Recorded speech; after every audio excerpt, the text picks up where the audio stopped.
오늘 전반적으로 파란색 물결 일색이다라는 말씀을 드렸는데 이런 종목들은 사실상 크게 밀리지 않으면서 선방하는 모습 그런 이유가 있습니다. 왜냐하면 지금 유가 불안, 환율 불안 이런 부분 때문에 시장에 급브레이크가 막 걸리고 있는 상황인데 유가 상승의 수혜주이기 때문이죠.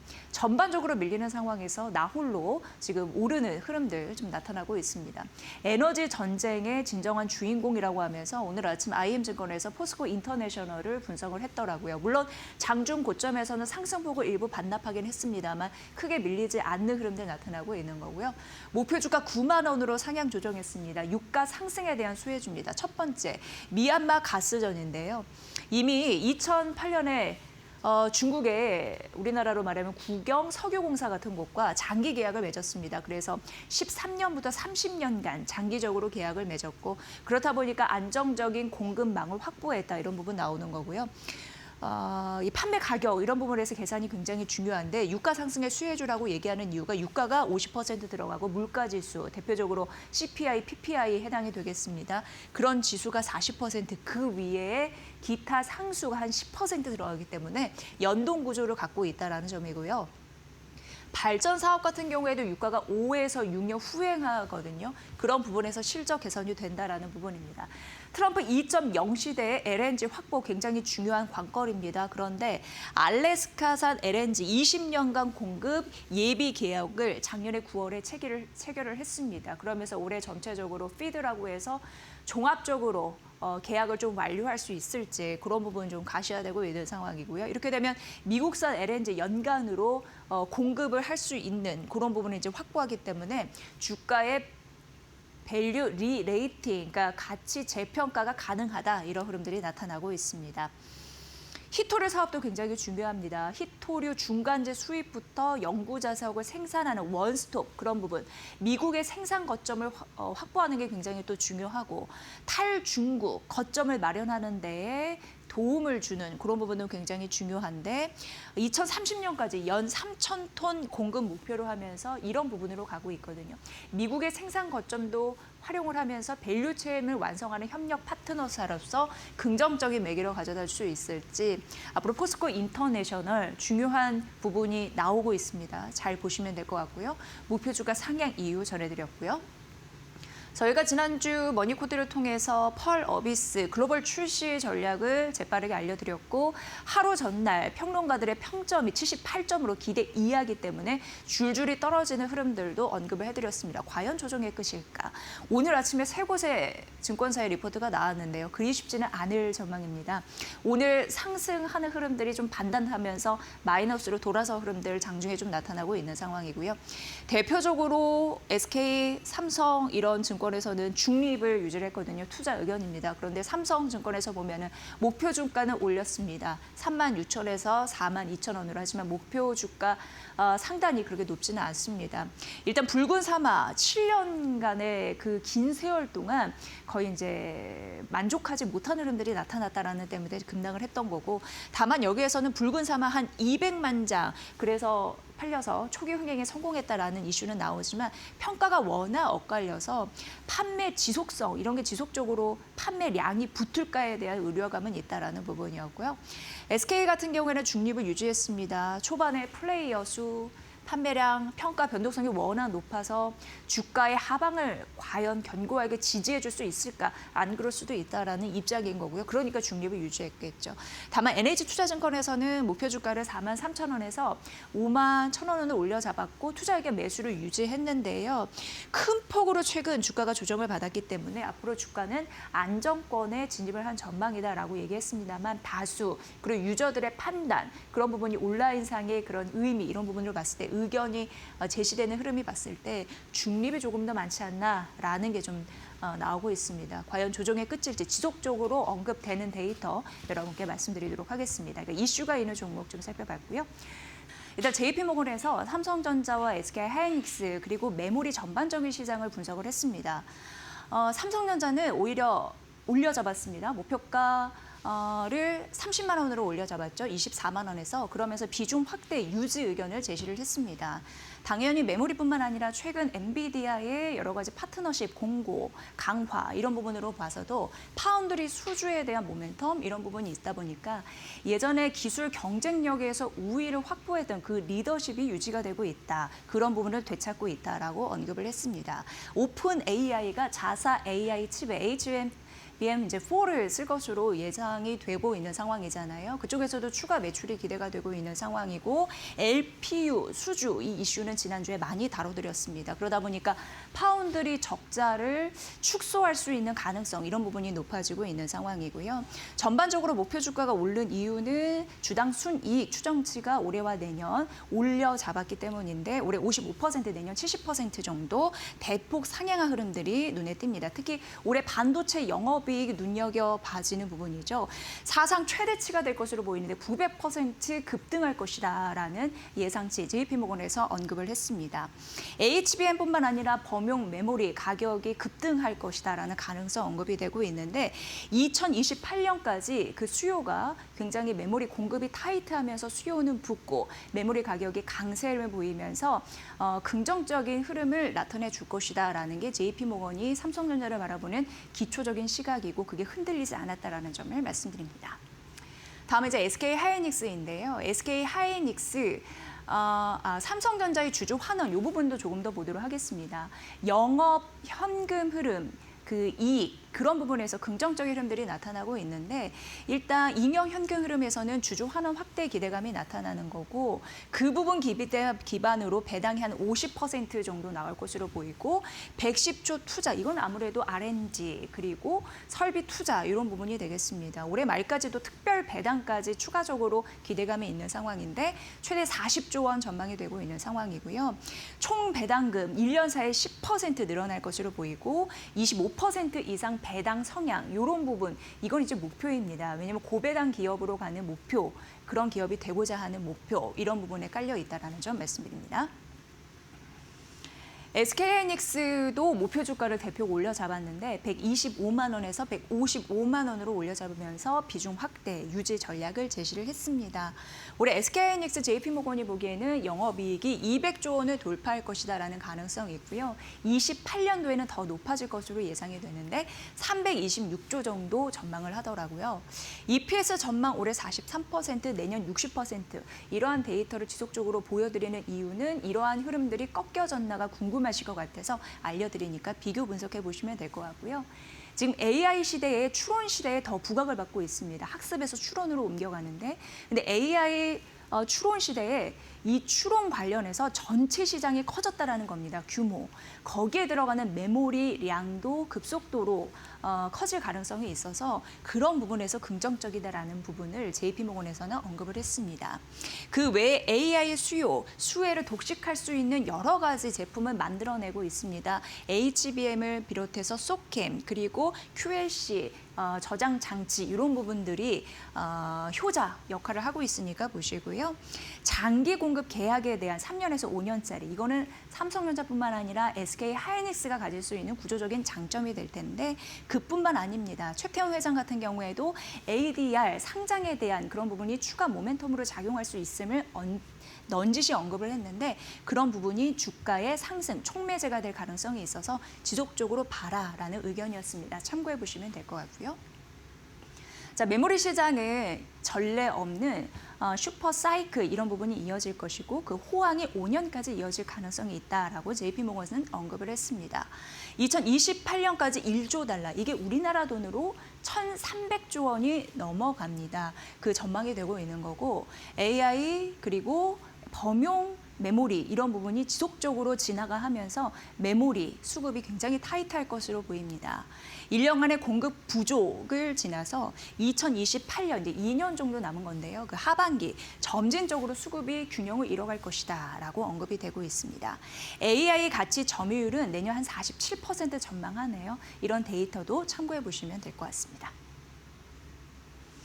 하나증권에서 오늘 아침에 반도체와 비반도체의 싸움 누가 이길 것이나 이런 전망 리포트를 내놨습니다. 지금 어떻게 보면 반도체, 비반도체 누가 이길 것인가 그런 줄다리기 싸움을 하고 있는 일련의 흐름들을 나타내주고 있는 상황인데요. 하나증권은 오늘의 급락은 좀 예외로 하고 삼성 그리고 SK하이닉스를 제외한 반도체 그리고 하드웨어 시총 비중을 따져보니까 고점은 6.5%였는데 시총 비중에서는 아직 5%라서 추가적으로 주가 상승 동력은 있다라고 판단을 했습니다. 그러면서 투자 시나리오로 봤을 때 종목을 언급했는데요. 기본 조건은 있습니다. 올해와 내년 이익이 증가하는 기업 중에서 영업이익률 10%대를 돌파할 것으로 기대되는 종목 삼성전기, 대덕전자 있겠고 20%대 진입이 예상된다라는 종목들 DB하이텍과 주선엔지니어링 포함되어 있습니다. 30%대 진입 예상되는 그런 종목은 TSK 언급을 했고요. 50%에 육박할 가능성이 있다라고 언급된 그런 종목은 리노공업, 한미반도체. 최근 이런 종목단에서 긍정적인 그런 흐름들이 나타날 수 있는 이유, 바로 여기에 근거가 있다라고 보여집니다.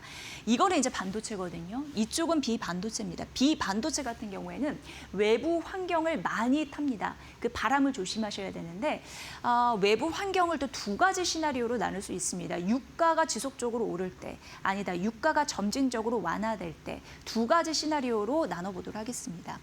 일단 유가가 오르면 기대 인플레이션이 올라갑니다. 그리고 달러 강세 시나리오가 나타나는데 그때 S&P 500과 그리고 코스피 이렇게 좀 나눠서 업종을 분류를 했습니다. 이 업종 분류의 전제 조건은 주가 수익률, 그리고 PER, PBR 이런 수익률, 이익률, 그리고 이익률 추정치 이런 부분은 월간으로 해서 업종 전략을 제시를 한 거고요.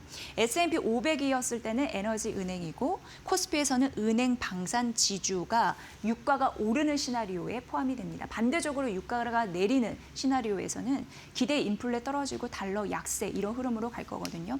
그때 S&P 500은 위에 이 업종이 있고요. 그리고 코스피는 밑에 업종을 제시했으니까 이 부분 참고해 보시면 될 것 같습니다. 네, 이어서 하나증권에서는 그렇다면 삼성전자와 그리고 SK하이닉스의 주가 고점은 어딜런지 이 부분을 좀 분석해서 궁금해하실 것 같아서 그 부분을 좀 언급해드리도록 하겠습니다. 일단 2017년 과거 통계를 보면은 주가의 고점이 영업이익률 추정치 정점과 동행했다라고 언급을 하더라고요. 그를 비로소 봤을 때 영업이익률 정점은 내년 2분기가 되지 않겠느냐라고 언급을 했습니다. 지속적으로 계속 펀더멘털의 변화가 없이 증권사의 전망은 자꾸 눈높이가 올라가는데 언제 꺾일지 그 부분을 굉장히 중요시하잖아요. 그래서 이렇게 증권사에서 어느 부분이 정점이다라는 포인트를 제시할 때 눈여겨보시면 될 것 같습니다. 지속적으로 비교 분석하는 건 저희 머니코드에서 해드릴 거고요.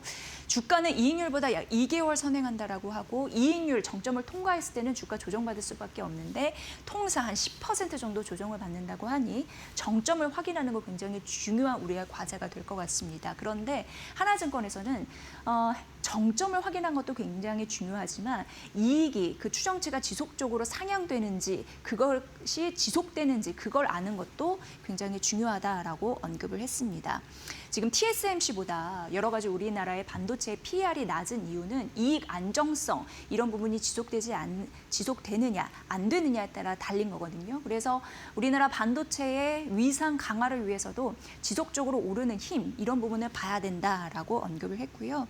M7과 TSMC 그러니까 미국과 그리고 대표적인 대만 이런 TSMC 이익 대비 우리나라의 시총 비중이 낮은 흐름 이런 부분 괴리감을 앞으로도 축소할 수 있을지 관건입니다. 중요한 포인트 챙겨보시고요. BNK 투자증권에서 그러니까 반도체 이슈는 지속적으로 우리 시장을 상승시킬 요인이고 여러분들이 가장 관심 있어 하는 섹터이고 이쪽에서 지속적으로 수익률이 날 수 있을까 계속 계산하다 보니까 이런 리포트들이 자주 나오고 있는 상황입니다. 일단 우려감 이런 부분도 있는데 그런 부분으로 다시 실마리를 잘 풀 수 있을지 보셔야 될 것 같고요. BNK 투자증권에서는 마이크론 얘기를 했는데 워낙 실적이 잘 나왔습니다. 그런데 문제는 캐펙스 설비 투자도 그만큼 늘어난다는 점. 항상 이런 부분이 주가 조정의 빌미가 되곤 했었는데 그 부분을 언급하더라고요. 지금 상반기에는 AI 캐펙스, AI 관련 설비 투자의 증가율이 우위를 점했는데 이게 하반기 들어가면서 옮겨 붙는다고 합니다.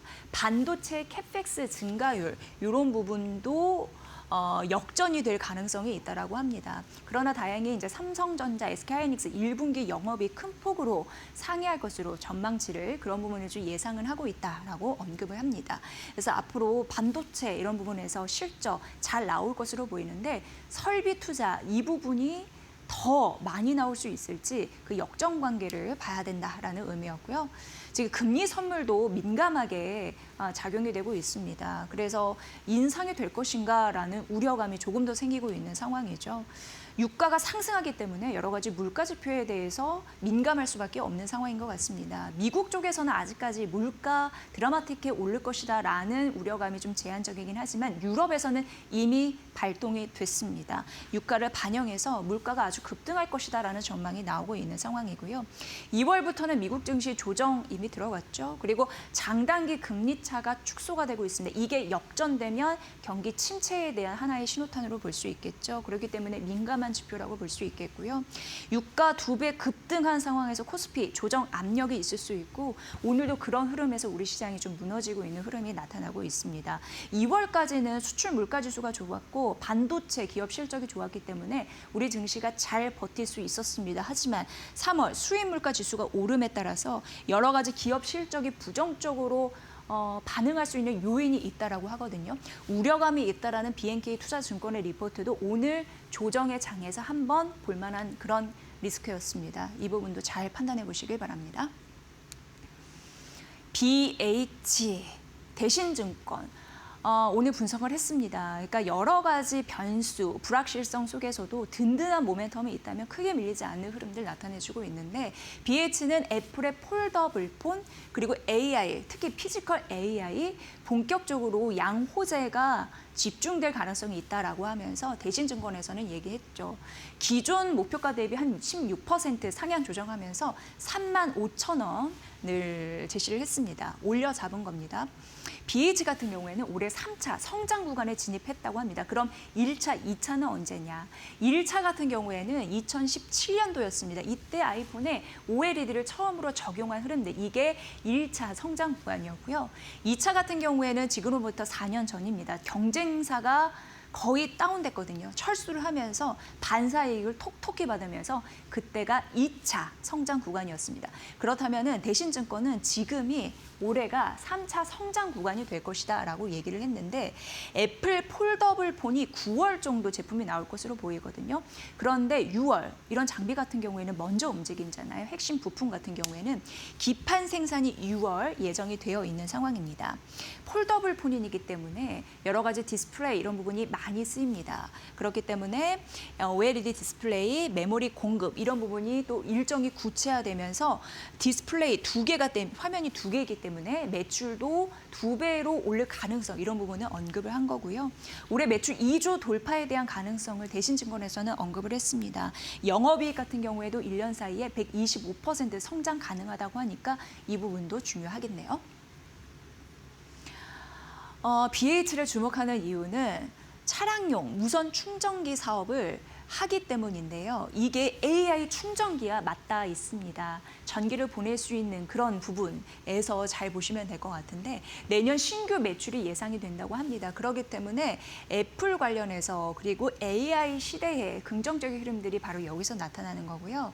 애플 공급에 대한 확대, 이런 제품이 확대가 되는데 연성 PVC 기판이라고 해서 우리가 자율주행이나 피지컬 AI 로봇 같은 거 만들 때 굉장히 유연하게 그런 기판들이 있어야 됩니다. 물론 딱딱한 것도 필요하지만 유연한 기판을 만들어야 됩니다. 그래야지 잘 착장이 되면서 움직이겠죠.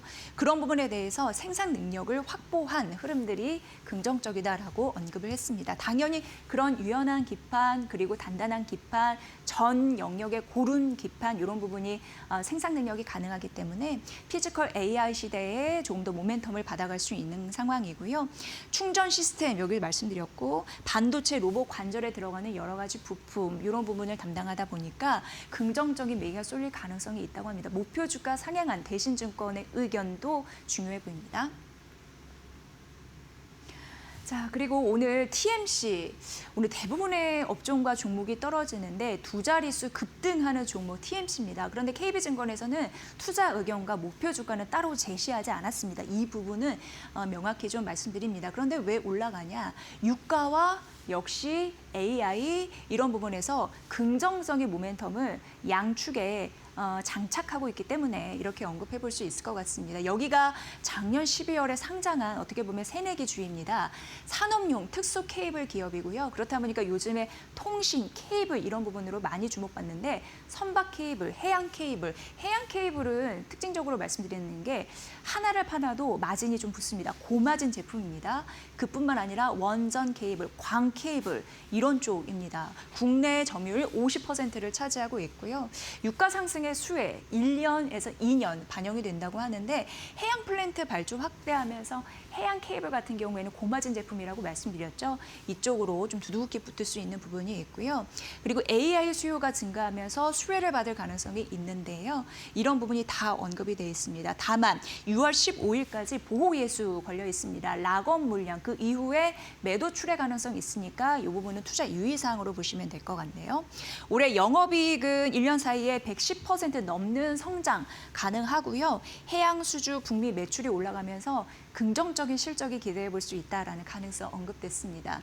TMC 오늘 오르는 이유 그리고 지난주 화요일에 상한가 갔고 지난주 금요일에 22% 급등했습니다. 오늘도 추가적으로 오르는 흐름들이 나타나는데 그 이유가 유가와 AI의 동시 수혜를 받기 때문에 이렇게 언급이 되고 있습니다. 최근 시장 오늘 흔들리지 않는 종목들의 대부분 모멘텀이 이쪽에서 나오지 않나라는 생각을 해봤을 때 중요한 부분 같습니다. 여러분도 참고해 보시기 바랍니다.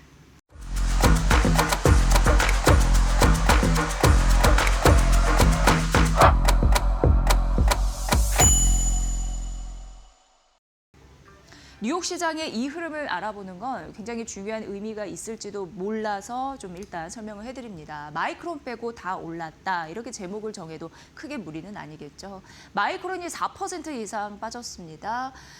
그동안 많이 오른 데 따른 수급적인 악화 이런 부분도 있겠고 경쟁사 쪽에서 반도체 공급망 수직 깨어라 이런 부분을 하겠다라는 얘기가 나오자마자 좀 우려감이 있었다. 이렇게 두 가지 요소를 얘기할 수 있을 것 같습니다. 대표적으로 테슬라, 테라펩 이 얘기가 나오고 있는 상황입니다. 이 얘기가 뭐냐면 테슬라, 스페이스X, xAI 이렇게 해가지고 이 세 개의 기업들이 합작한다. 결국 머스크 CEO의 전략입니다. 그런데 가장 어떻게 보면은 반도체 전략 중에 가장 야심찬 전략 이렇게 느끼시면 될 것 같고요. 한 200억 달러에서 250억 달러 정도 투자를 하겠다. 그러면서 미국의 오스틴 기가 텍사스 북쪽 캠퍼스에 이 공장을 짓겠다라는 부분입니다. 그러니까 예를 들어서 반도체 칩 설계하고 메모리 만들고 그리고 고급 패키징하고 테스트까지 하고 1년의 그런 반도체 공장을 원스톱으로 할 수 있는 그런 공장을 내가 지어보겠다. 이런 얘기와 다름없습니다. 그러니까 세계에서 가장 야심찬 반도체 전략이라고 얘기가 나오는 거겠죠. 2나노 공정을 목표로 하는데 처음 이제 뭔가 할 수 있는 그런 여력은 AI5 칩.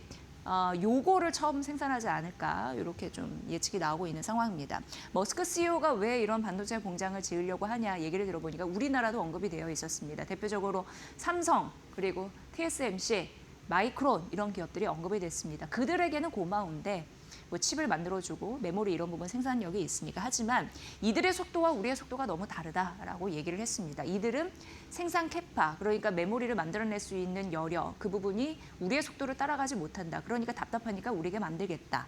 이렇게 나오고 있는 겁니다. 어떻게 보면 테슬라와 스페이스X가 원하는 생산량의 수요의 2% 수준밖에 못 되고 있으니 이런 부분을 얘기를 한 것이다라고 보시면 되는데요. 결과적으로 이런 흐름들이 맞물려서 마이크론이 4% 빠진 흐름들이 있었다라는 점 말씀드리고 다음 페이지 넘어가 보도록 하겠습니다. 그런데 이제 시장 반응은 좀 부정적인 흐름들이 있는 것 같습니다. 왜냐하면 200억에서 250억 달러라고 말씀드렸는데 아니다. 실제 비용은 500억 달러 이상이 들어갈 가능성이 있다라고 언급이 되는 거고 이제 각각의 의견을 종합해서 말씀드리는 겁니다. 그리고 테슬라, 뭐 여러 가지 합작 회사 이런 부분 같은 경우에는 반도체를 만들어낸 경험이 전무합니다. 그렇기 때문에 이나노 첨단 공정의 수율까지 관리를 잘할 수 있을까에 대해서는 당연히 못할 가능성이 있다는 거죠. 아무나 넘을 수 있는 벽이 아니라는 건데 어쨌든 이런 부분에 마이크론이 흔들렸고 샌디스크, 시게이트, 스토리지 기업들 이런 부분이 흔들렸기 때문에 장중의 흐름들 좀 보셔야 될 것 같고요. 이런 흐름들이 파급이 과연 우리나라에도 있을 수 있을까? 과연 미비하긴 하겠지만 과연 어떤 나비 효과를 불릴 수 있을까 한 번쯤 생각하자는 의미에서 오늘 첫 번째 이슈로 다뤄봤습니다. 네, 불안하게 흔들릴 때 뭔가 본질을 잘 봐야 된다 이런 느낌 많이 드실 것 같습니다. 여러 가지 리포트에서도 그 지점이 어디인지 꾸준히 탐색하는 모습이 역력했습니다. 대표적으로 하나증권에서는 우리가 이런저런 이란과 미국의 리스크 겪고 있습니다만 2분기 이걸 좀 주목해 봐야 하지 않을까요? 이런 느낌으로 리포트를 내놨더라고요. 그게 결론부터 말씀드리면 2분기는 코스닥에 집중하라 이런 부분입니다. 정부가 작년 12월이었습니다. 이 코스닥 시장 신뢰 및 혁신 제고 방안을 발표를 했습니다. 그 어떤 코스닥 전략보다는 좀 다르다, 차별화됐다라고 얘기가 되고 있는 상황인데요. 왜냐하면 돌아가 보면 2017년도 그리고 2022년도 코스닥 시장 활성화를 위해 여러 가지 전략적인 흐름들이 있었습니다만 다르다라고 얘기가 나오고 있는 상황이고요. 단순히 유동성 공급 차원에만 미치지는 않는다. 더 체질적으로 근본적으로 바꾸려고 하는 시장의 모습, 그런 신뢰 이런 부분을 느낄 수 있다라고 언급을 했습니다. 대표적으로 네 가지입니다. 시장 본부 독립 강화 이런 부분이 있겠고 상장 폐지 제도 개편 이런 부분이 있겠고 기관 참여 확대뿐만 아니라 투자자 보호 강화를 위한 골자 이런 부분이 이미 나와 있습니다. 가장 중요한 거는 안 되는 기업은 싹 다 정리하자. 부실 기업 정리. 그러나 괜찮은 혁신 기업은 살리자. 우량 혁신 기업 그런 부분에서 6선 이렇게 또 나와 있는데 상표 기준을 높였습니다. 상장 폐지를 말씀드리는 건데요. 300억 원으로 이제 강화했고 우량 혁신 기업은 대표적으로 AI 꼭 들어갈 수밖에 없습니다. 바이오, 우주 국가 핵심 성장 산업 이런 부분에서 긍정적인 흐름들 지속적으로 밀어주고 있는 정책의 힘 느끼실 거라는 생각이 듭니다. 그리고 코스닥 시장 뭐니 해도 시장에서는 수급이 안정적으로 들어와야지 뭔가 편안한 느낌이 드는데 코스닥도 마찬가지입니다. 그거 위해서 연기금 그리고 퇴직연금 유입 가능성 이런 부분도 정책적으로 좀 제시되고 있는 상황입니다. 3년 전 2023년이었습니다. 일본에서는 일본 역시 이런 고민을 안 한 게 아닙니다. 그리고 밸류업 정책을 실행했고 그 결과가 나와 있는 상황입니다. 이걸 보면서 우리나라도 좀 달라지지 않을까에 대한 기대를 하나증권에서는 하고 있고요. 일본에서 2023년부터 밸류업 정책을 시작을 했는데 니케이 225 지수가 2배 이상 뛴 흐름들이 있었고 주주 환원율 측면에서도 보면은 S&P 500 대비해서 2배 뛴 흐름들이 있었고 자사주 매입 규모도 10조 엔에서 20조 원으로 넘게 그러니까 정책이 일단 밀어주면은 기업들이 따라갈 수밖에 없다. 그로 인해서 주주들 환원되면서 긍정적인 또 투심이 살아날 수밖에 없다. 그게 시장을 신뢰하는 긍정적인 평평한 운동장을 만들기 위한 그런 하나의 사례다라는 것을 일본이 보여줬기 때문에 그런 흐름으로 우리도 따라가고 있는 게 아닌가 이런 부분을 비교 분석해 놨습니다. 정부는 여러 가지 장치들을 내걸고 있습니다. 그래서 이 장치에서 벗어나면은 마이너스를 주겠다. 그러나 이걸 잘 해내면은 뭔가 혜택을 주겠다. 이런 부분을 당근과 채찍 들고 있는 그런 상황인데요. 지속 가능한 시장 신뢰 회복을 위해서 그리고 혁신 기업 성장을 위해서 플랫폼 이런 부분에 대해서도 이제 전환 가능성이 있는 그런 굉장히 중요한 부분에서 이런 메커니즘을 만든다. 지속적으로 보시면서 따라가셔야 될 것 같고요. 지금 부동산 시장에 대해서도 강력한 뭔가 강도가 높은 그런 정책을 제시를 하고 있습니다. 이게 어떻게 보면 가계 자산의 쏠림 현상을 완화시키기 위한 대표적인 또 정책 중에 하나이니까 이런 부분도 따라오고 있습니다. 그래서 골자는 2분기 코스닥을 봐야 하는 이유는 쉽게 얘기해서 돈이 들어올 것이기 때문에 이렇게 정리를 하겠습니다. 그리고 우량 혁신 기업에 대한 섹터도 앞서서 언급을 해드렸지만 AI, 바이오, 그리고 2차 전지 이런 부분도 성장주로서의 역할을 제대로 해낼 수 있을지 자금이 들어오면은 훨씬 더 수월하잖아요. 근데 이들이 사실 실적에 대한 개선에 대한 모멘텀도 가져간다면 더 편안한 선택지가 될 수 있는 바 이런 부분에 긍정적인 매기가 쏠릴 가능성이 있다라고 언급했으니까 이 부분 참고해 보시면 될 것 같습니다. 큰 틀, 그러니까 업종에서 지속적으로 알려드리고 있는 상황이고요. JP모건에서 일본의 대미 투자에 대한 영향이 한국 K원전에 미치는 영향에 대해서 보고서 이런 부분을 좀 냈더라고요.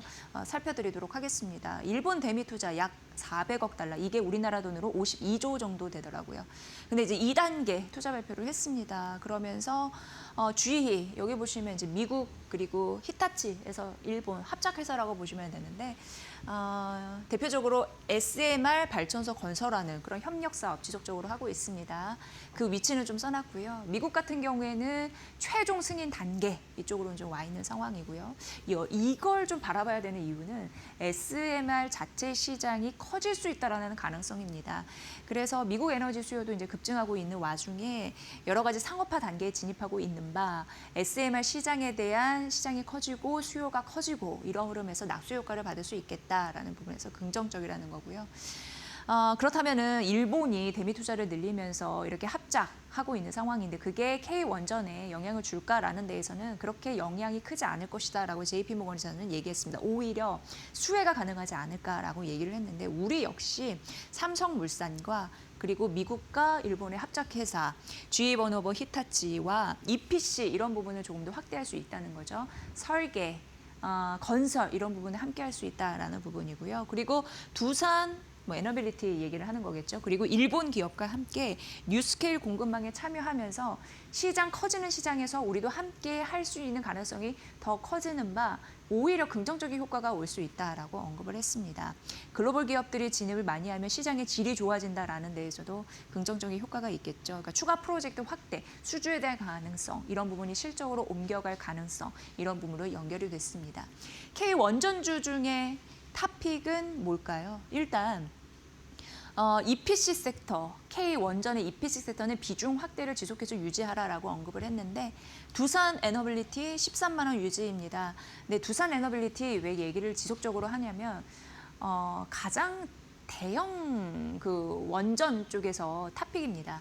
대형 원전, SMR 가스터빈 그리고 포트폴리오 굉장히 균형적으로 짜여 있는 상황이죠. 그걸 이제 긍정적으로 바라봤고 13만 원 유지라고 해서 국내 증권사의 밴드를 좀 찾아봤더니 좀 비슷하더라고요. 그래서 이거는 좀 놔뒀습니다. 근데 현대건설 보도록 하겠습니다. JP모건에서는 현대건설 17만 원 유지라고 했는데 다른 건 이제 예전에서도 머니코드에서 많이 언급드려서 일단 국내 증권사의 목표가를 좀 찾아보도록 하겠습니다. NH투자증권에서 24만 원으로 올려 잡은 흐름들이 있었고 IBK투자증권에서 19만 5천 원으로 상향 조정화 흐름들이 최근 있었습니다. 비교 분석해서 보시면 될 것 같고요.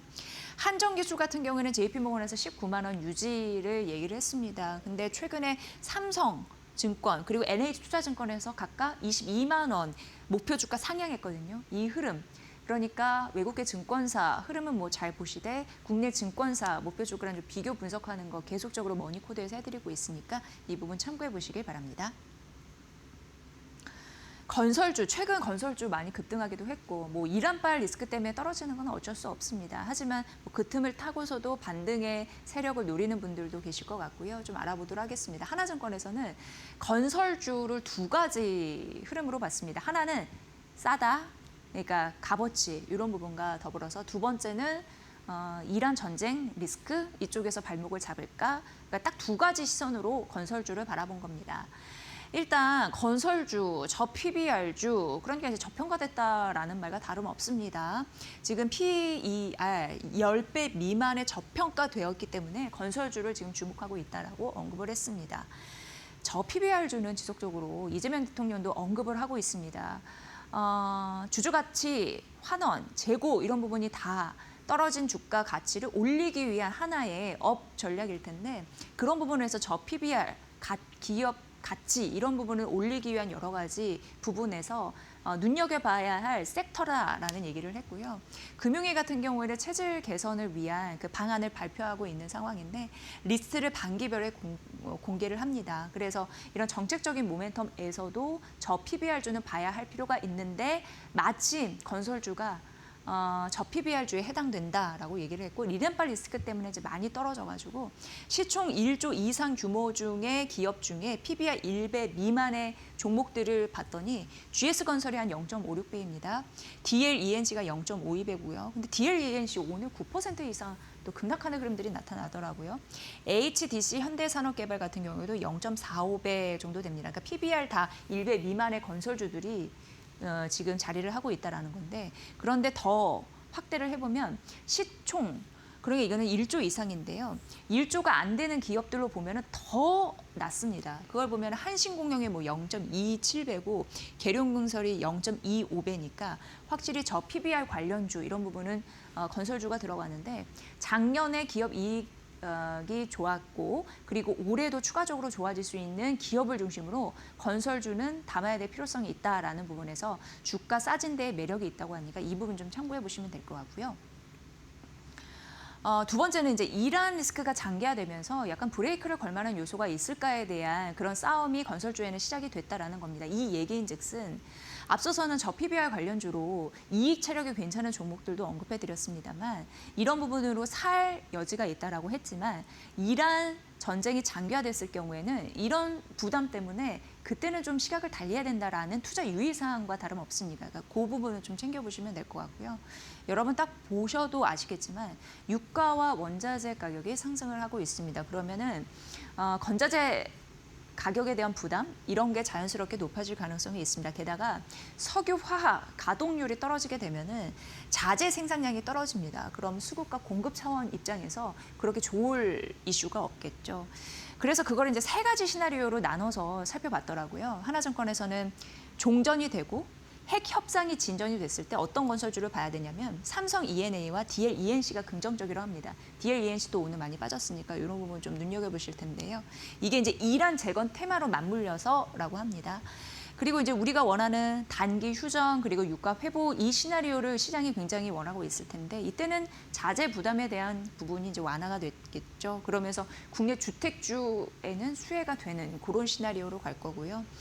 우리가 가장 원하지 않는 시나리오인데 해협에 대한 봉쇄가 굉장히 장기화됐을 때 이때는 뭐 모든 건설주가 좋지 않다라고 언급을 했습니다. 말씀드렸다시피 자재 가격 올라가고 수급이 악화되고 금리까지 올라가고 걷잡을 수 없는 상황, 그러니까 이 상황까지 안 되게 좀 바라셔야 될 것 같습니다. 어쨌든 건설주를 바라볼 때 싸냐, 이란 전쟁이냐 이런 부분에서 줄다리기 좀 잘 하시면서 시나리오별로 전략대로 세워보시면 될 것 같습니다. 세트랙 I 오늘 급등하는 흐름세 나타나던데요. 한 9% 넘게. 그런데 이제 우주 픽에서는 세트랙 I라고 하면서 이걸 탑픽이라고 얘기했는데 세트랙 I 투자할 때 바스켓 전략으로 해야 된다라고 얘기했습니다. 그러니까 어디가 지금 어떻게 튈지 모르니까 세트랙 I는 탑픽으로 두고 그 외에 그래도 미래 성장성이 있는 종목을 중심으로 함께 바구니로 묶어서 매수 전략하는 게 좀 유리하지 않을까라는 전략이니까 그 부분 챙겨보시면 될 것 같고요. 오늘 아침에 대신증권에서 얘기를 했습니다. 그래서 대신증권에서 우주픽, 탑픽은 세트랙 I지만 그 외에 관심 종목으로 인텔리안테크, 스피어, 이노스페이스, 이노와이어리스, 제노코, 컨택 제시를 했습니다. 각각의 종목이 갖는 뚜렷한 특징, 그런 부분도 언급을 했으니까 이 부분도 살펴보시면 될 것 같습니다. 참고해 보시고요. 다음 페이지 만나보면 이런 종목을 왜 사야 될까라고 보면 지금 글로벌 우주 산업도 굉장히 미중 패권 전쟁이 치열해지고 있는 바 아실 것 같습니다. 그 안에서 발사체, 우주 통신 이런 부분이 국가 안보와 좀 직결되어 있는 흐름들이 나타나고 있는 거고요. 우리도 이제 뒤늦게는 아니죠. 그러나 이제 열심히 기술적으로 개발을 하고 있는 상황인데 누리호 이후 우주 밸류 체인이 구축된 그런 시점입니다. 그래서 앞으로 발빠르게 좀 도전해야 되는 그런 상황에 있습니다. 뭐 미국과 중국 같이 그렇게 여건이 좋지는 않습니다만 좀 노력해야 되는 부분이 있고요. 어쨌든 초기적으로 기업 고르실 때 초기 그 자리를 누가 먼저 선점했느냐 이게 굉장히 중요하다고 합니다. 그런 부분에서 전략적인 플레이어에 대한 성장 기대감 그런 부분을 픽하는 게 유리하다라고 대신증권에서는 얘기하고 있습니다. 근데 이게 우주, 항공, 위성 이런 부분이 단기간에 뭔가 나올 수 있는 먹거리에 있는 산업은 아닙니다. 우리가 조금 더 시계열을 길게 가져가서 장기적으로 바라볼 그런 산업인데 그렇기 때문에 밸류 체인을 바스켓으로 담는 게 좋다라고 얘기를 하고 있는 거고 조정을 받았을 때 일정 부분 다시 분할해서 매수하는 전략이 좀 유리하지 않을까 이런 전략이니까 긴 시각에서 바라볼 필요는 있다. 하지만 탑픽은 세트랙 I 우주 픽이라는 거 그런 부분이 이 리포트의 골자였습니다. 참고해 보시죠. 포스코 퓨처엠 오늘 한 5% 반등하던데요. 하지만 어제 7% 넘게 떨어졌습니다. 어쨌든 NH투자증권에서는 매도 리포트가 나왔습니다. 이 얘기인즉슨 목표 주가를 떨어뜨렸기 때문에 그리고 중립 투자 의견은 여전히 유지입니다. 한 5% 기존 대비 떨어뜨려서 목표 주가 21만 원이다라고 하향 조정했습니다. 두 가지 이슈로 보시면 될 것 같습니다. 첫 번째 양극재, 두 번째 음극재입니다. 그런데 양극재는 사실 이제 우려감 있는 요소가 있는 거고 음극재는 괜찮은 요소가 있는 거고 이렇게 보시면 됩니다. 양극재 같은 경우에는 얼티엄 셀이라고 해서 이제 합작 법인 이런 부분이잖아요. 가동 중단을 했습니다. 그렇기 때문에 좋지 않은 얘기인 거죠. 그래서 상반기에는 판매가 좀 둔화될 가능성이 있다라고 우려가 되는 거고 다만 이쪽에서 삼성 SDI 그리고 현대 기아 판매 물량으로 우리가 할 수 있는 최선의 노력으로 물량을 좀 메우겠다라는 의지는 있어 보이는데 이쪽에서 일단 점수를 잃어 보입니다. 그리고 이제 NH투자증권에서는 음극재는 긍정적으로 봤는데 이거는 이제 수주에 대한 기대감, 요 부분이 이제 잘 풀리는 듯합니다. 북미 고객사 있는 상황이고 인조 천연 이런 부분에 이제 수주가 확대가 되고 있는 상황이고 그게 이제 작년에 천연 그리고 올해 3월 인조 이런 부분에 수주를 확보한 그런 데이터도 써놨습니다. 지금 약간 아쉬운 부분이 있습니다. 왜냐하면 미국이 중국 눈치를 보는 건지 반덤핑 관세 이런 부분은 이제 철회했습니다. 한 발 물러섰기 때문에 이게 만약에 됐었으면 우리나라 K 기업의 반사 수익을 고스란히 가져다 줄 수 있었을 텐데 관세, 그러니까 환율 이런 부분에서 큰 타격이 없기 때문에 일단 점수를 내어주는 부분은 있습니다만 그래도 북미 고객사를 차근차근 확보하고 있다는 데 긍정적인 점수를 줄 수 있고 추가적으로 수주 확대가 가능하니 양극재보다 음극재 상황이 훨씬 더 좋다라고 언급을 했습니다. 다만 이제 1분기 영업이익은 컨센은 한 60억 원이었는데 벌지 못할 것으로 나오거든요. 그렇기 때문에 이것도 영업이익 단에서 좀 기대치에 못 미치는 실적이 나오지 않을까에 대한 불안감. 그 때문에 이제 목표 주가를 내릴 수밖에 없었다라는 이유 말씀드립니다. NH투자증권의 리포트 보시고요. 어제 7% 넘게 올랐기 때문에 오늘 5% 반등하더라도 어제 낙폭을 되돌리지는 못했다. 앞으로의 흐름 좀 중요해 보이는데 이런 리포트도 참고해 보시기 바랍니다. 네, 하이브까지 살펴보도록 하겠습니다. 지난주 토요일 날 광화문 광장에 가셔서 보신 분들도 있을 테고 넷플릭스를 통해서 생중계를 보신 분들도 있을 테고 그런데 이제 이 첫 데뷔 무대를 치르고 나서 주가가 막 떨어졌습니다. 어제 같은 경우에는 17% 넘게 급락하는 흐름들도 있었습니다. 지금 지속적으로 이제 논란이 되는 거는 그 야외의 무료 공연 관객 수 논란입니다. 왜냐하면 한 24만 명 정도 몰릴 것으로 예상됐는데 4만 명 정도밖에 안 몰렸죠. 뭐 이런 흐름들이나 하이브가 BTS가 열심히 한 곡에 대한 여러 가지 분석도 나오고 있는 상황이죠. 어쨌든 하나증권에서는 이게 이렇게 떨어질 일인가? 이렇게 생각을 하면서 이 리포트를 쓰기 시작한 것 같습니다. 근데 많이 떨어졌잖아요. 거의 20% 넘게 급락을 했으니까 요 며칠 사이 그러다 보니까 올해 예상 PER 30배를 밑도는 수준까지 내려왔습니다. 그런데 이런 얘기를 하더라고요. 과거 하이브 보면 이제 뉴진스 사태 때문에 주가가 많이 떨어졌는데 그때의 PER 30배 밑으로 내려갔을 때가 주가 저점이었다고 합니다. 그러니까 떨어질 거는 다 떨어졌다. 그리고 생각보다 너무 심하게 과하게 떨어졌다. 이렇게 생각을 하는 것 같습니다. 오히려 이런 얘기를 하고 있습니다. BTS 컴백 첫날에 400만 장 팔리면서 역대급 좀 호황을 누리고 있다. 이런 얘기를 하고 있고요. 넷플릭스 향 그때 이제 생중계 했잖아요. 그때 글로벌 77개국 1위를 했다라고 언급을 하고 있는 상황이고요. 계속 이제 광고도 내던데 다큐 이런 부분으로도 방영될 예정인가 본데 다큐도 있고 이런 부분이 이제 1분기 실적 반영 앞두고 있는 상황이기 때문에 그렇게 비관적이지 않다라고 언급을 했습니다. 그리고 이제 중요한 게 BTS 월드 투어입니다. 이제 이게 시작이 됩니다. 그런데 하이브에서는 왜 많이 떨어졌다고 생각하는 게 이것만 봐라. 이것만 봐도 매출이 최소 1조 5천억 원인데 이렇게 계산을 했습니다. 지금 1년 3개월간 스타디움 공연 전석 매진됐다고 하고요. 티켓 가격 같은 경우에도 30만 원, 500만 명을 가정했을 때 이거 괜찮은 매출 벌이가 될 텐데 이렇게 생각을 하는 듯 했습니다. 그리고 하이브 같은 경우에는 4월부터 줄줄이 아티스트들이 복귀하는 시점입니다. 대표적으로 이런 아티스트들이 있고요. 코르티스 같은 경우에도 데뷔 앨범 200만 장 팔아냈잖아요. 그런데 5월 컴백을 예고하고 있는 상황입니다. 신인 미국 걸그룹 2분기에 나오고요. 한국 걸그룹 같은 경우에도 연내 데뷔 예정하고 있는 상황입니다. 그러니까 악재 이런 부분은 아니고 점차적으로 호재가 좀 만발하고 있는 시점이다. 그렇기 때문에 지금 주가 많이 급락했는데 오히려 이런 부분에서 좀 과한 거 아니냐, 앞으로 반등의 여지가 있다라고 하면서 목표 주가를 유지한 겁니다. 이 이유가 타당하시다면 여러분 투자 전략에 좀 반영해 보시면 될 것 같네요. 하이브까지 투자 전략 전해드렸습니다.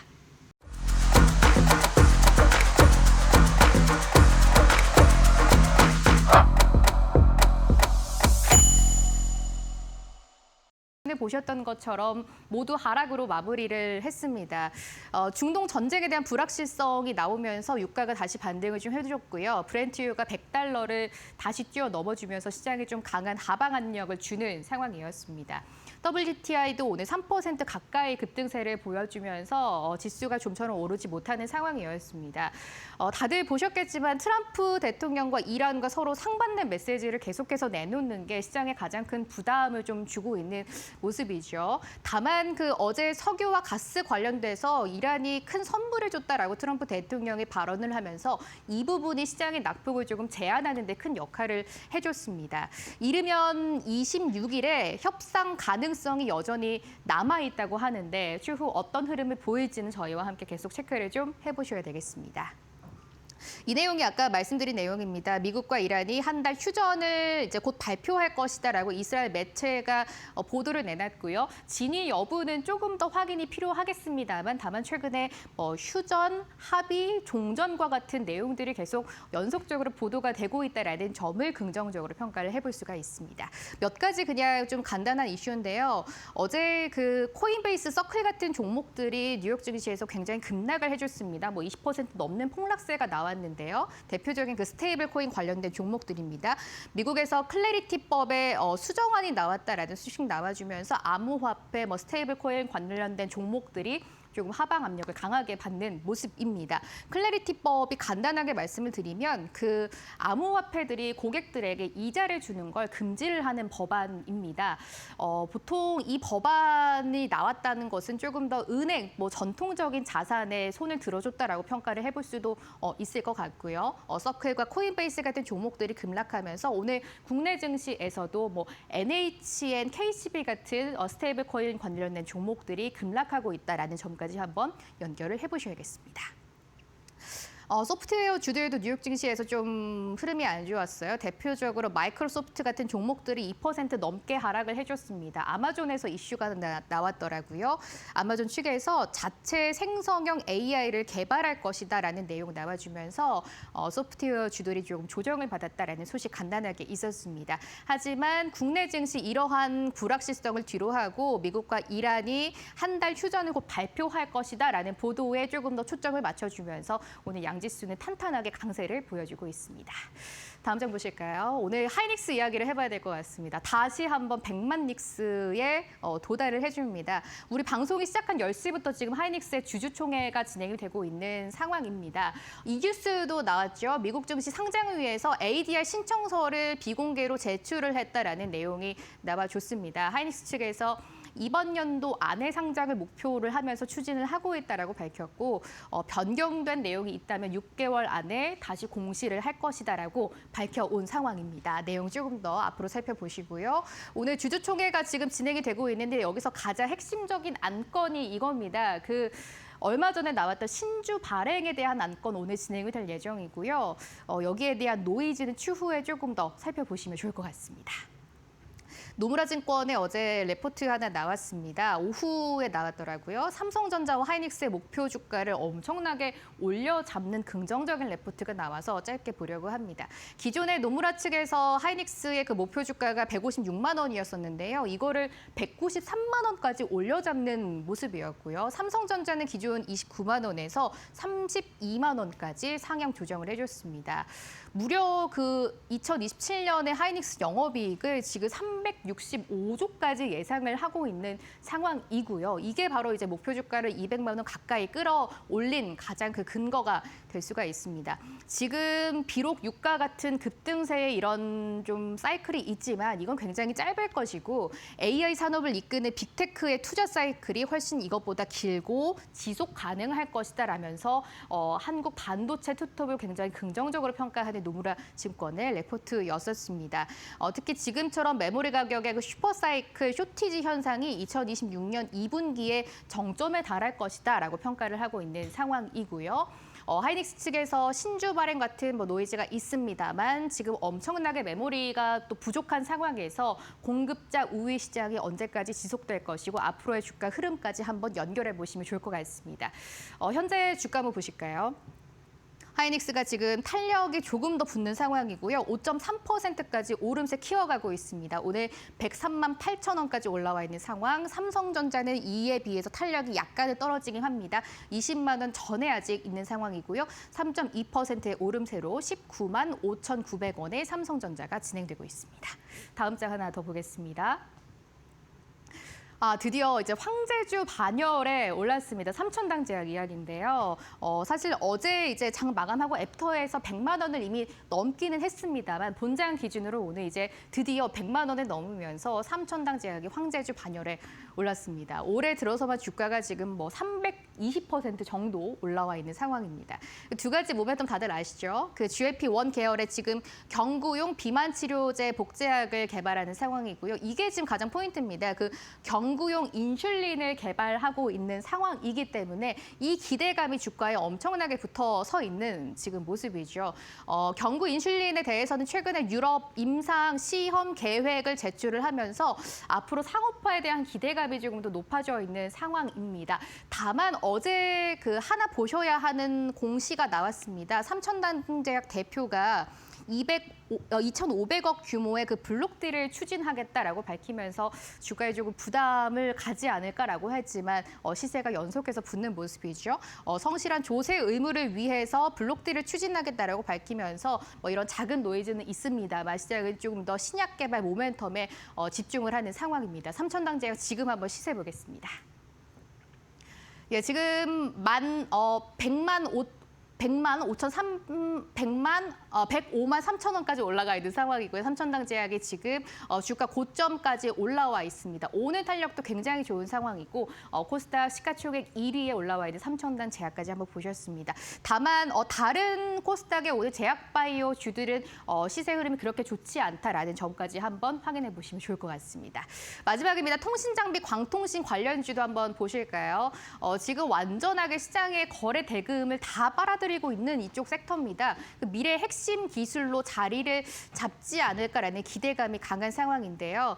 젠스당 대표가 그 GTC 2026입니다. 엔비디아의 AI 컨퍼런스죠. 여기서 광 반도체를 엄청나게 강조를 해주면서 이쪽으로 시세 탄력들 많이 붙고 있는 상황입니다. 그 엔비디아 측에서 차세대 AI 반도체 기술로 광 반도체를 앞으로 집중을 할 것이다라는 내용도 밝혀주면서 국내 관련된 종목도 굉장히 좋은 흐름 보여주고 있습니다. 오이솔루션, 에이스테크 같은 종목들 시세가 좀 연속된다라는 점도 보셔야 되겠고요. 여기서 핵심 기술이 바로 이 광 트랜시버입니다. 그 차세대 AI 반도체 기술로 꼽히는 이 광 반도체의 핵심 부품인데요. 지금 이제 우리가 반도체는 보통 구리선을 전통적으로 쓰고 있습니다. 그런데 이거를 광 트랜시버로 바꾼다면 구리선 대비해서 10배 정도 이상 빠른 속도로 이제 전류를 공급할 수 있다라고 해서 지금 AI 시대의 핵심 부품으로 떠오르고 있습니다. 관련된 종목들 한번 보시면 좋을 것 같고요. 엔비디아가 특히 미국의 그 루멘텀 홀딩스라는 광 트랜시버 기업에 6조 원이 넘는 투자를 단행했다라는 소식도 시세를 조금 더 끌어올리는 데 한몫을 하고 있습니다. 관련된 종목들 한번 시세 보겠습니다. 최근에 많은 종목들이 상한가에 올라와 있는데요. 이너 인스트루먼트가 지금 상한가가 풀리지 않은 상황이고요. 우리로 같은 종목들도 오늘 상한가에 도달을 해 있습니다. 빛과전자 시세 최근에 많이 좋습니다. 2,930원, HFR도 두 자릿수 급등세를 보여주면서 광통신과 통신 장비 관련된 종목들이 최근에 시세가 연속되고 있다라는 점까지 한번 정리해 드리겠습니다. PSK가 오늘 시세가 너무 좋아요. 지금 8% 넘는 급등세로 진행이 되고 있습니다. PSK 다들 아시는 것처럼 국내 대표적인 그 반도체 장비 회사입니다. 이 회사가 주력으로 하는 그 장비가 어떤 거냐면 그 포토레지스트 스트립이라는 장비입니다. 쉽게 말해서 그 반도체 전공정 쪽에서 그 박피를 해야 하는 작업이 있습니다. 그 박피를 해주는 그 기계를 만드는 게 바로 이 PSK입니다. 그 방리가 제대로 돼야 이제 제대로 된 칩이 나올 수가 있기 때문에 지금처럼 특히 AI 시대에서 반도체 메모리 쇼티지 현상이 있는 상황 굉장히 지금 우위를 점할 수 있는 회사라고 말을 할 수가 있겠습니다. PSK가 지금 그 포토 스트립 레지스트 이 기계에 대해서 글로벌 고객 점유율 1위를 달리고 있는 회사입니다.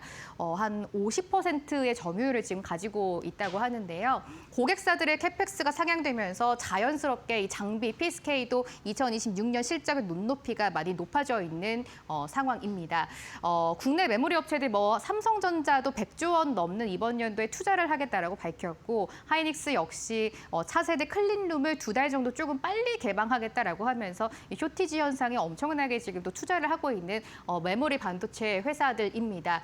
글로벌 메모리 3사입니다. 여기에 삼성전자, 하이닉스 그리고 마이크론까지 고객사로 이미 두고 있는 PSK이기 때문에 앞으로도 공정 전환의 투자 규모가 예상보다 높아진다면 여기에 따른 수혜까지 강력하게 예상을 해볼 수가 있겠습니다. 공정이 아무래도 AI 반도체 칩이 많이 만들어지면서 조금 더 세밀하게지는 공정들로 투자를 조금 더 높일 수밖에 없는 상황이겠죠. 여기에서의 수혜 직접적으로 예상을 해볼 수가 있겠습니다.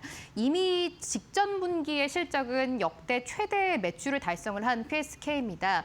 파운드리 고객사들도 이제 투자를 다시 시작을 하면서 여기에 대한 또 긍정적인 모멘텀까지 갈 수가 있는 상황이고요. 글로벌 고객사 확보로 실적에 차별화를 둘 수 있다라고 하나증권이 긍정적으로 평가를 해가고 있습니다.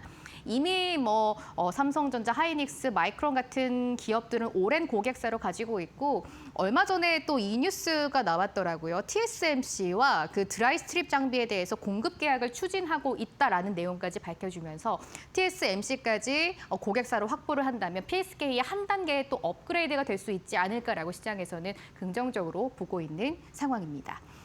보통은 지금 국내외 전공정 장비 업체들 퍼가 한 40배 정도에 놓여 있는 상황인데 PSK가 아직은 19.2배까지밖에 안 되어 있기 때문에 하나증권에서는 여전히 저평가 구간에 놓여 있다라고도 보고 있는 것 같습니다. 주가는 8만 원대에서 움직이면서 지금 사상 최고가 부근에서 움직이고 있는 상황이지만 여기에서의 조금 더의 퀀텀 점프가 가능하지 않을까라고 평가를 하고 있는 모습이죠. 목표 주가가 기존에 9만 원이었는데요. 이제 곧 한번 도달을 할 것 같고 10만 5천 원까지 올려잡았습니다.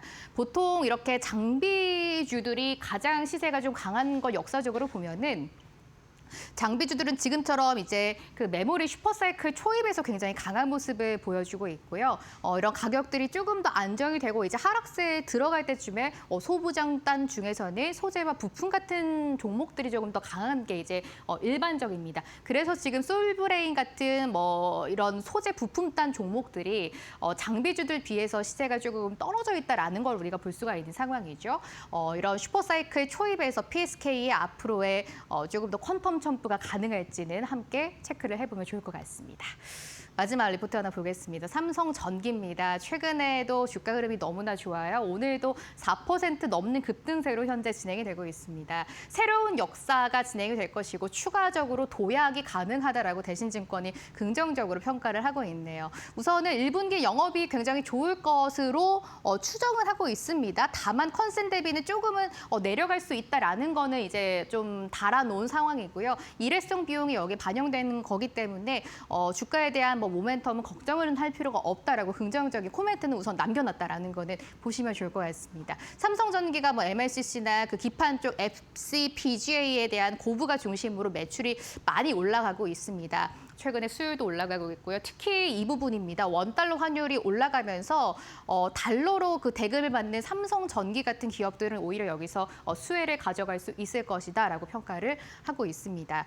글로벌 ASIC 반도체나 HBM 같은 그 고객들의 수주를 이미 확보를 해둔 상황이고요. 특히 삼성전기 같은 종목들 LG이노텍이 최근에 가장 좀 부각을 받고 있는 건 아무래도 AI 시대에서 데이터 센터 여기까지 모멘텀이 연결되지 않을까 않을까라는 생각을 한번 해보고 있습니다. 앞으로의 매출은 굉장히 빠르게 증가할 것으로 대신증권이 긍정적으로 평가하고 있는 상황이고요. 특히 최근에 전력이 부족할 때 MLCC 같은 고부가 산업들이 굉장히 부각을 받고 있는 상황입니다. 지금 엄청나게 AI 열풍이 불고 있을 때 MLCC 역시 반도체와 마찬가지로 공급자 우위로 지금 갈 수 있기 때문에 여기에 따른 모멘텀이 남아있다라고 평가를 하고 있습니다.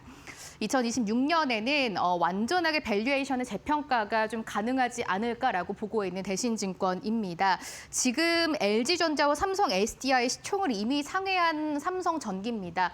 전기 전자 업종에서 삼성전자, 하이닉스에 이어서 세 번째로 지금 자리를 하고 있는 삼성전기인데요. 앞으로의 모멘텀까지 한번 보시면 좋을 것 같습니다. 2026년을 넘어서 2027년까지 실적 상승이 가능할 것이고 주가에도 반영이 될 것이다라고 긍정적으로 평가한 대신증권의 삼성전기 리포트까지 함께 살펴봤습니다. 머니코드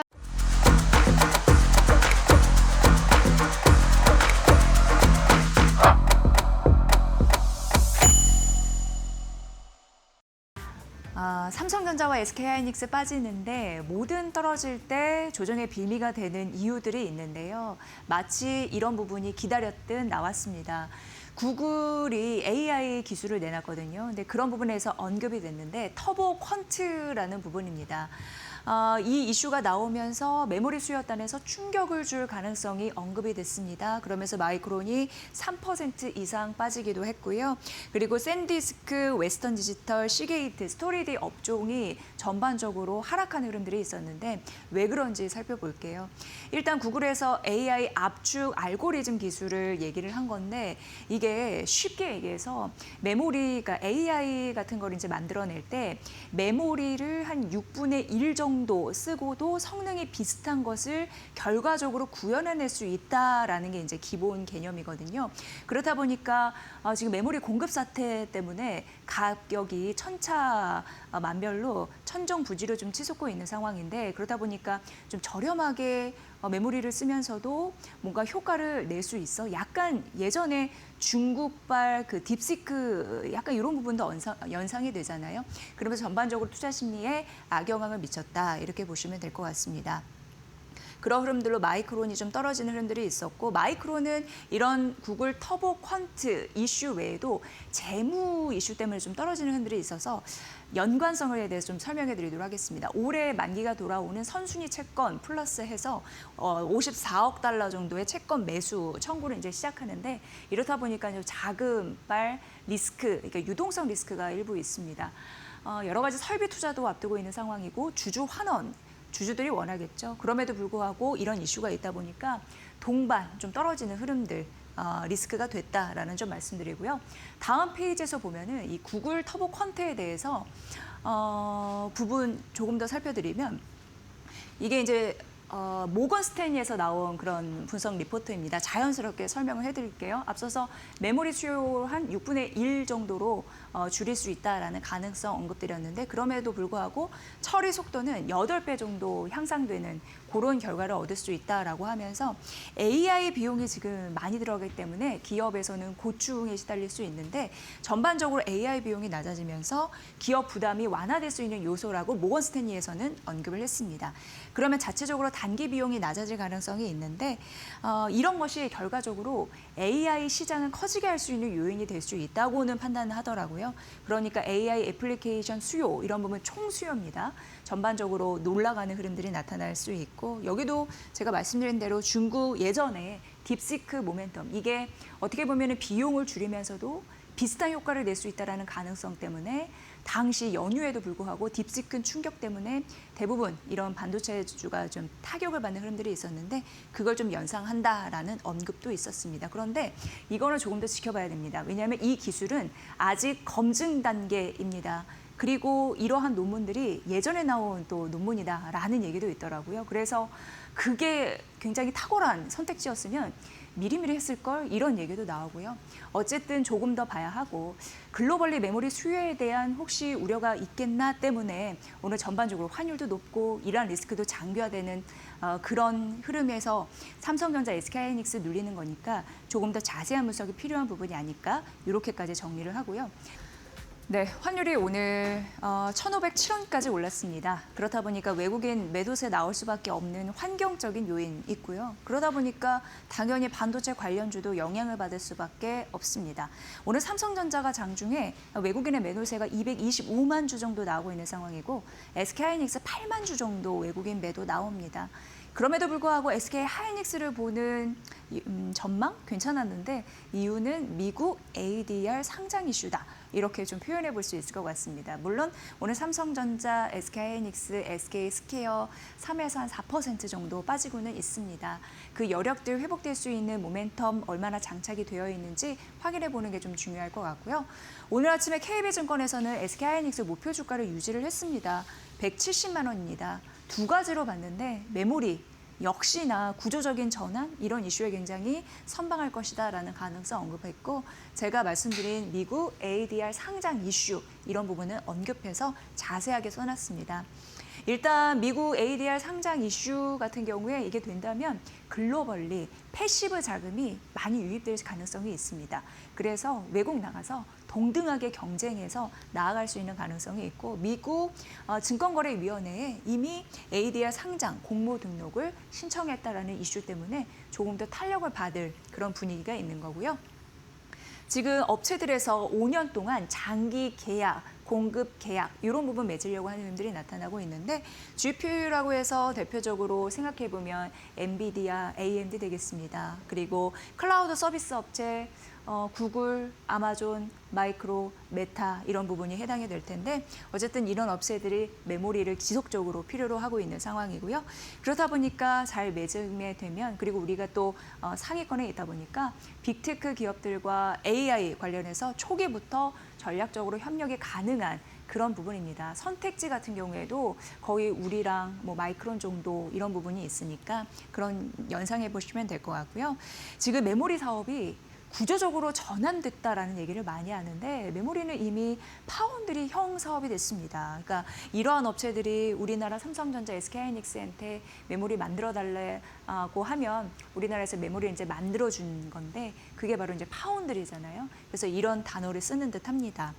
메모리 수급은 2028년까지 굉장히 타이트하게 진행될 것이다. 이런 데이터 굉장히 중요할 것 같고요.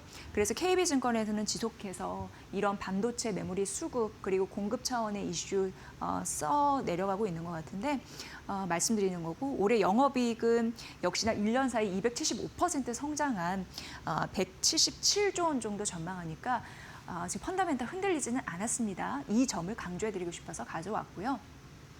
그리고 이제 골드만삭스인데 물론 우리나라 증권사와 목표 주가가 상당 부분 좀 갭이 있네요. 골드만삭스에서는 SK하이닉스 목표 주가 135만 원을 유지한다고 하면서 주주총회 관련해서 그 이슈를 좀 풀어놨습니다. 모멘텀 있다라고 언급이 됐고요. 여기에서도 ADR 상장 추진 요 이슈를 좀 달았습니다. 역시나 이거는 기업 가치를 재평가하기 위한 기업의 노력이다라는 부분을 언급을 했고요. 용인 같은 경우에는 반도체 클러스터 그 조성 이슈 있고 미국 엔디아나 패키징 공장입니다. 그리고 청주 같은 경우에도 신설되는 공장 이런 부분에서 HBM과 관련한 그런 역량을 강화하고 있는 부분도 두 번째 모멘텀으로 제시했습니다. 앞으로 주주 환원 정책에 대해서 신경 안 쓸 수 없을 겁니다. 그런데 27년까지 영업 현금 흐름 중에 50% 재원을 활용을 해가지고 배당이나 자사주 매입을 좀 강화하는 그런 부분도 있다 보니까 주들이 원하는 답이 여기서 좀 나올 가능성 언급이 됐고요. 지금 순현금은 아직은 모자랍니다. 한 12조 원 있는데 앞으로는 순현금 100조 원까지 목표로 한다. 두둑히 저장고를 늘려야겠죠. 그런 부분을 봤을 때 재무 안정성 강화되지 않을까라는 기대감 있다고 합니다. 골드만삭스가 SK하이닉스를 바라보는 의견 한번 참고해 보시면 될 것 같고요. 그럼 SK하이닉스 뛰면 SK스퀘어와 함께 갈 텐데 오늘은 조정받고 있어도 조정이 기회가 될 수 있을지 보시면 될 것 같고요. 오늘 아침에 SK증권에서는 그래 덕 보는 게 많은 게 SK스퀘어지 이렇게 얘기하면서 목표 주가를요 기존에 58만 원이었습니다. 그런데 무려 74만 원까지 올려 잡는 흐름들이 있었습니다. 여기도 역시 SK하이닉스의 미국 ADR 발행 추진 소식 요거를 강력한 모멘텀으로 썼습니다. 그러면 당연히 지분 가치가 올라가는 효과를 볼 수 있는 거고요. 자본 중기금 이런 부분이 이익 잉여금 이런 부분이 이제 들어가면서 주주 환원 기대가 더 커질 가능성 언급이 됐고 올해 같은 경우에도 자사주 매입이나 현금 배당, 주총결의 이슈도 있었거든요. SK 스퀘어 이쪽으로 많은 분들이 이제 주목을 하시는 듯 했습니다. 그러면서 자연스럽게 주가 레벨 측면에서는 할인율 축소를 했습니다. 40%에서 35% 반영한다. 이런 부분이 목표 주가를 상향시키는 하나의 원동력임을 좀 밝혀드리고요. 여러분 아시다시피 매번 SK하이닉스와 SK 스퀘어의 관계를 말씀드리면서 단일 종목 10% 넘지 못하는 흐름들 언급을 해드리면서 그래서 이제 기관 투자자들은 SK하이닉스가 시총 비중이 나날이 높아가는 가운데 SK하이닉스 대안은 SK스퀘어로 자금 유입될 수밖에 없다라는 연관성을 말씀드리고 있는데 SK증권에서 이 부분을 좀 언급을 했습니다. 그러면서 결국은 대안이 SK스퀘어가 될 것이다 라고 언급했으니까 중요할 것 같습니다. 보시죠. 네, 한국투자증권 오늘 굉장히 환율이 또 올라갑니다. 1,507원, 지금은 한 1,505원에서 6원까지 그 높은 수준을 좀 유지하고 있는데 여기에서 올해 환율 전망을 또 올려잡았습니다. 그러니까 그 전반적인 대략적인 내용을 보니까 연말까지요. 유가는 어쩔 수 없이 고공행진을 펼칠 것이다. 이런 개념을 좀 잡고 쓴 것 같습니다. 그래서 환율 전망 1,460원으로 올렸는데 기존 대비해서 한 1% 정도 올렸기 때문에 이런 수치가 나왔다라는 설명이 있더라고요. 이 부분이고요. 사실 한국투자증권에서는 베이스 시나리오가 기존 전쟁, 이 이란 전쟁이 4주에서 5주 정도 해서 끝날 것이다. 그리고 시장에 미치는 영향은 제한적일 것이다 라고 얘기했는데 이 부분이 차츰 좀 벗어나고 있다라고 언급하면서 수정을 하더라고요. 그러면서 현재는 어떻게 보면 기존 베이스보다 조금 더 부정적인 시나리오에 가까워지고 있다라고 언급을 했습니다. 물론 전쟁이 격화됐을지 환율 급등 이거는 막을 수가 없습니다. 그래도 이 부분은 일시적이겠지만 전쟁이 만약에 끝나도 유가 높은 거, 그러니까 고유가 시대는 지속적으로 이어지지 않을까 이렇게 언급을 했습니다. 그래서 여러 가지 유가 높고 환율 이게 문제 생기면 경기가 둔화될 것은 불보듯 뻔한데 성장이 둔화되고 그리고 인플레, 물가 잘 안 잡히니까 고유가면 당연히 인플레 생길 수밖에 없죠. 그래서 인플레, 이런 동반 우려 이런 부분이 있다라고 언급했습니다.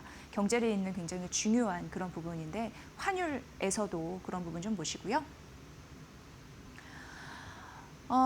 자, 전쟁이 터지니까 이제 방산주 지속적으로 몸값이 올라가고 있는 흐름들이 나타나는데 하나증권에서 그래도 꽤 보고서를 잘 썼더라고요. 여러분도 관심 있게 보시고 제가 이것을 압축해서 드리는 거니까 이런 부분을 좀 정리를 잘 들어보시면 될 것 같습니다.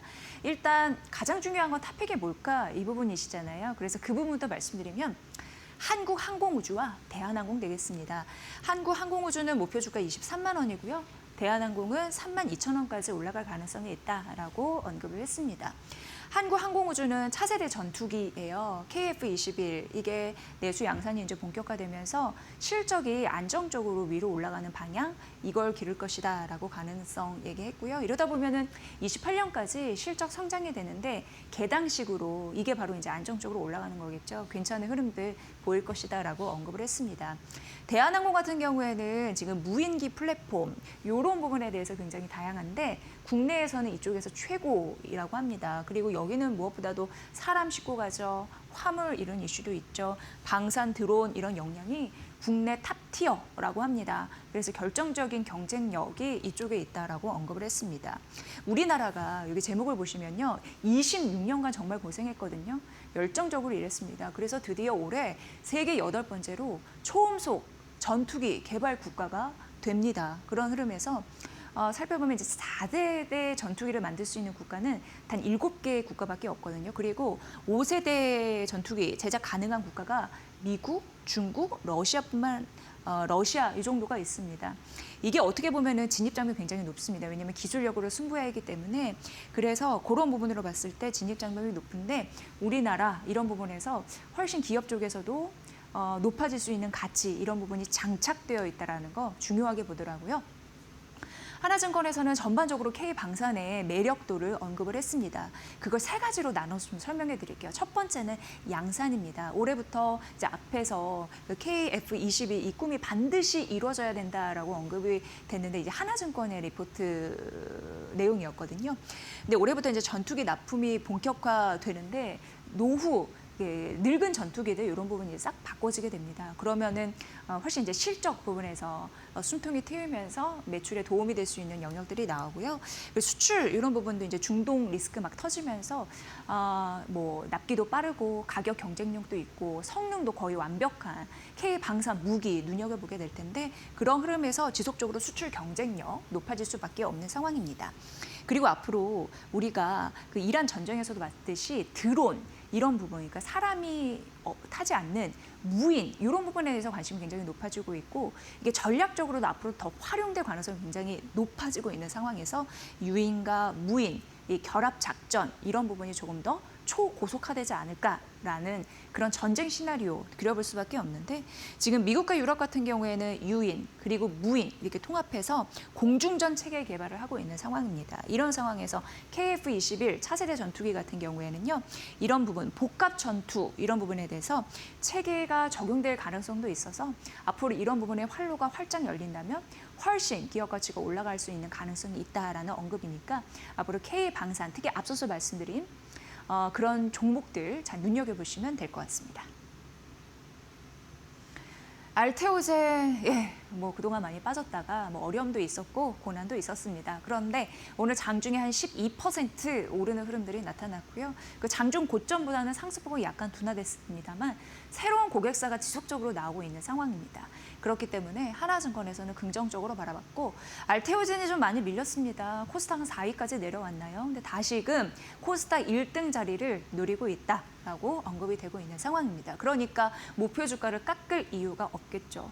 알테오젠 목표 주가 58만 원 유지한다라고 얘기를 했습니다. 미국의 제약사 바이오젠 이런 흐름과 이제 강력한 라이선스 이런 부분을 좀 맺었다라고 보시면 될 것 같습니다. 여기는 여러분 아시다시피 그러니까 쉽게 얘기해서 정맥 주사 아니고 피하 주사 그러니까 쉽게 주사를 맞는다 이렇게 보시면 됩니다. 그 제형 기술을 갖고 있는데 그거 관련해서 두 개 품목 개발도 하고 상업화를 이제 독점할 수 있는 권리 이런 부분이 이제 바이오젠이 알테오젠과 계약을 했다 이렇게 보시면 될 것 같습니다. 그런데 계약 규모가 됩니다. 어느 정도 8,675억 원 정도 되고 이게 선급금만 약 300억 원인데 두 번째 추가 품목이 더 들어가게 될 경우에는요. 150억 원이 추가적으로 더 들어가는 상황입니다. 그래서 여러 가지 따져봤을 때 1분기 내에 선급금만 보더라도 한 600억 원 가까이 수령 가능하다라는 부분에서 앞으로 그동안에 좀 답답한 흐름을 누르고 좀 올라갈 수 있을지 기대가 되는 대목이네요. 보시면 될 것 같고요. 지금 앞으로의 이슈도 잘 보셔야 됩니다. 근데 대표적으로 하나증권에서는 세 가지로 분류를 했습니다. 첫 번째, 4월에 미국의 보험 코드가 발표가 되는데 이런 부분으로 만약에 인증이 된다면 앞으로 이걸 적용하는 그런 부분이 더 많아질 수 있습니다. 그러니까 5월에 처방이 더 늘 가능성이 있겠죠. 그럼 실적에 더 붙을 가능성이 있고요. 작년 26일에 옵션 계약했는데 이게 정계약으로 변할 수 있을지 이런 부분도 언급이 되고 있다고 하고요. 그리고 여러분 아시다시피 할로자임과 머크사가 굉장히 특허권이네, 이거 침해했느니 막 이렇게 붙었습니다. 그러면서 그때 주가가 요동치기도 했는데 하나증권은 머크사가 이제 알테오젠하고 한 편이잖아요. 유리하고 지금 지속적으로 신규 고객도 생기는 바 빅파마의 러브콜이 지속된다라는 부분에서 알테오젠 앞으로 코스닥 1등 대장주를 향해서 그 자리를 공고히 할 것이다라는 가능성에 베팅하고 있는 듯 했습니다. 그런 흐름들을 잘 비추어서 보시고요. 오늘 유난히 급등하는 흐름들 이쪽에 있다. 신규 고객사 이슈 이런 부분까지 정리해 드리도록 하겠습니다.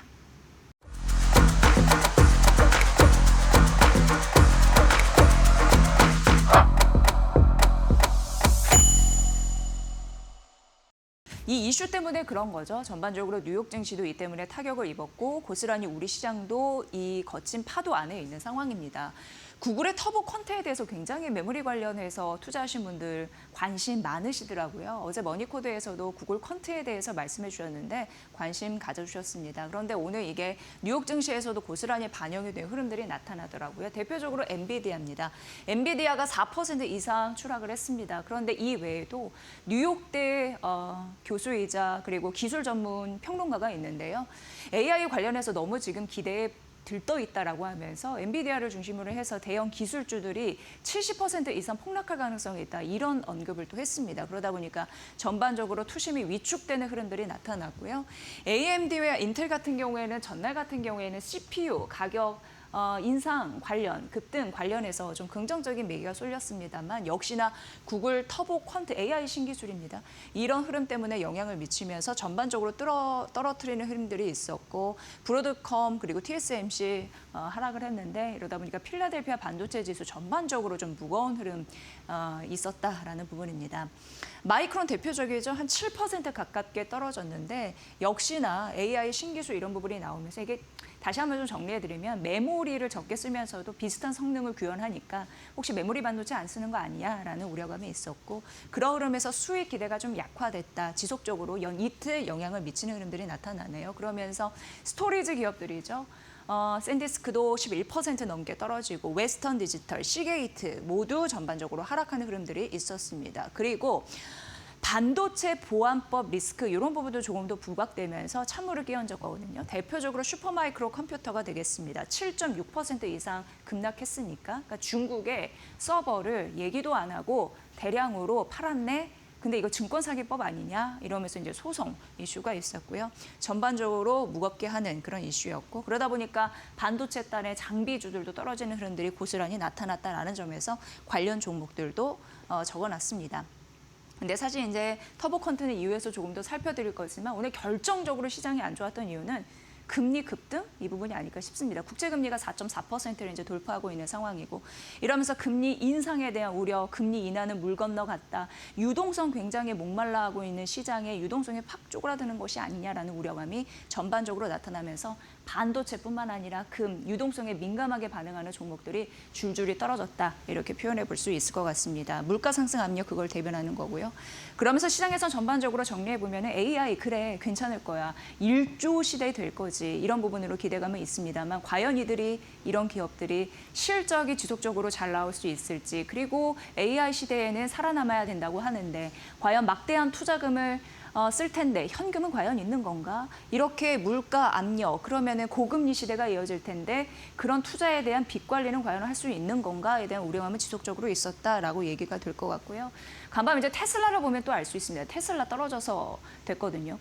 너무 주가가 높은 것이 아니냐라는 우려감 때문에 반응을 했는데 그래서 이제 2차 전지 리튬주도 떨어지는 그런 흐름들이 있었습니다. 거기는 머니코드에서도 예전에 언급해드린 바가 있는데 테라페, 로봇, 자율주행 많이 한다고 하는데 그런 뒷감당을 어떻게 할 것인가 이런 고금리 시대에 이런 우려감 때문에 전반적으로 이런 섹터들도 떨어졌다라는 점 말씀드립니다. 그럼 구글 터보 퀀트에 대한 얘기를 조금 더 해드릴게요.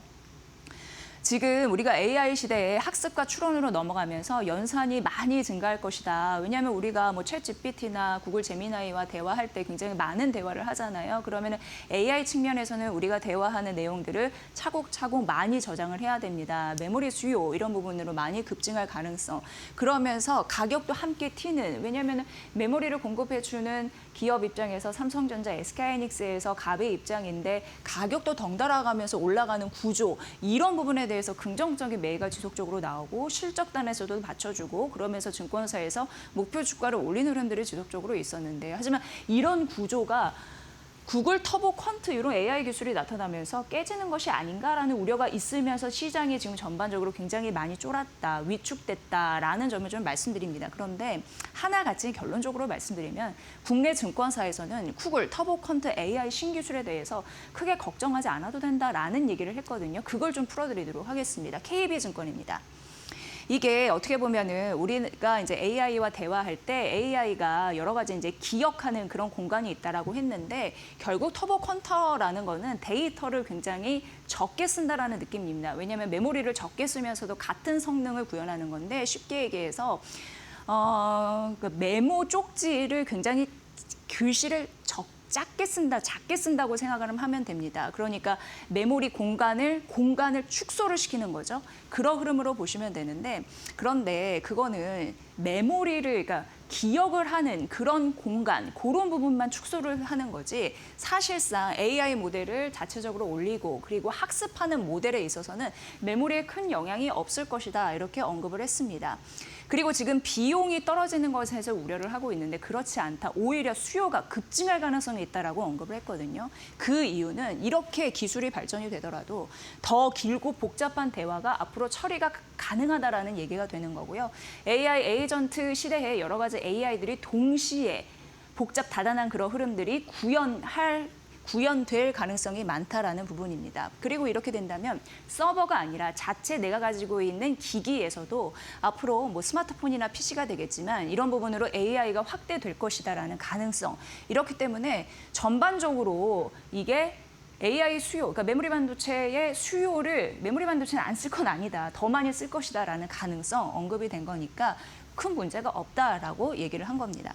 자, 삼성증권의 내용도 보도록 하겠습니다. 지금 우리가 걱정하는 것은 비용이 떨어질 것이야, 비용이 혹시 떨어질 것인가에 대한 우려감인데 그렇지 않다. 비용이 절감되더라도 AI 기업들이 이 시대에 살아남기 위해서 더 어떻게 치열하게 경쟁하느냐, 이게 사실 더 중요한 핵심 근원 문제다라고 얘기를 하고 있거든요. 오히려 비용이 절감되면 그 비용을 가지고 더 AI 시대에 살아남기 위해서 생존 전략인데요. 성능을 더 좋게 구현하기 위해서 투자를 더 늘릴 것이다, 이렇게 오히려 얘기를 했습니다. 그래서 메모리 수요 감소 조건에는 반도체 가격도, 메모리 가격도 아니고요. 그리고 AI 모델, 그리고 클라우드 기업의 수익성도 아니고요. 모델을 최적화하는 전략, 그리고 비용 절감도 아니고요. AI 기업들이 어떻게 AI 시대에 치열하게 경쟁하느냐, 여기에 달려 있다, 이렇게 얘기를 했습니다. 이 말인즉슨 앞으로 AI 메모리 시대에 이런 게 물론 고점 치고 내려오는 구간이 있을 텐데요. 그거는 어떻게 보면은 경쟁이 조금 완화되고 여러 가지 뭐 성능 이런 부분이 많이 또 개발이 돼서 좀 성숙 단계에 들어갔을 때 그때의 문제지 지금의 문제는 아니다, 이렇게 언급을 했습니다. 그러니까 결과적으로 두 증권사 모두 좀 비슷한 얘기를 했다, 이렇게 얘기를 해볼 수 있을 것 같고요. 요거는 좀 주목해 보시면 될 것 같습니다. IM증권에서는 이런 부분을 인정했습니다. 일단 GPU에 탑재되는 HBM의 의존도는 줄 수 있다라고 얘기했습니다. 이거는 인정했는데, 그런데 우리는 좀 생각해 볼 게 HBM은 초고속 고속도로라고 생각하면 되거든요. 그런데 여기서는 뭘 얘기했냐면 초고속 고속도로 안 가더라도 일반 고속도로로 같이 가면 된다라는 얘기를 하고 있습니다. 일반 고속도로는 대표적으로 SRAM, NAND 이런 쪽으로 생각해 보시면 되는데, HBM 의존도는 떨어질지라도 SRAM과 오히려 NAND 활용하는 거죠. 전략적으로 병용법. 이러면서 이 전략이 더 선택될 가능성이 있다라고 얘기를 했습니다. 특히 이 중에서 낸드 수요를 봐야 된다라고 언급을 했습니다. 이렇게 된다면 이제 각자의 역할이 뚜렷하게 분담이 된다는 거죠. 그러니까 HBM은 완전히 연산 쪽으로 가고, 그리고 이제 낸드는 저장 쪽으로 가고, 그래서 낸드의 수요가 이런 기술이 들어와도 오히려 더 많이 쓰일 가능성이 있다라고 언급을 했습니다. 그러니까 이건 역시 크게 영향을 미치지 않는 거죠. 대신증권 역시 기술 여러 가지 발전되면 효율성이 증대가 됩니다. 그러면서 전체적인 수요를 이끌겠다, 이렇게 언급을 했습니다.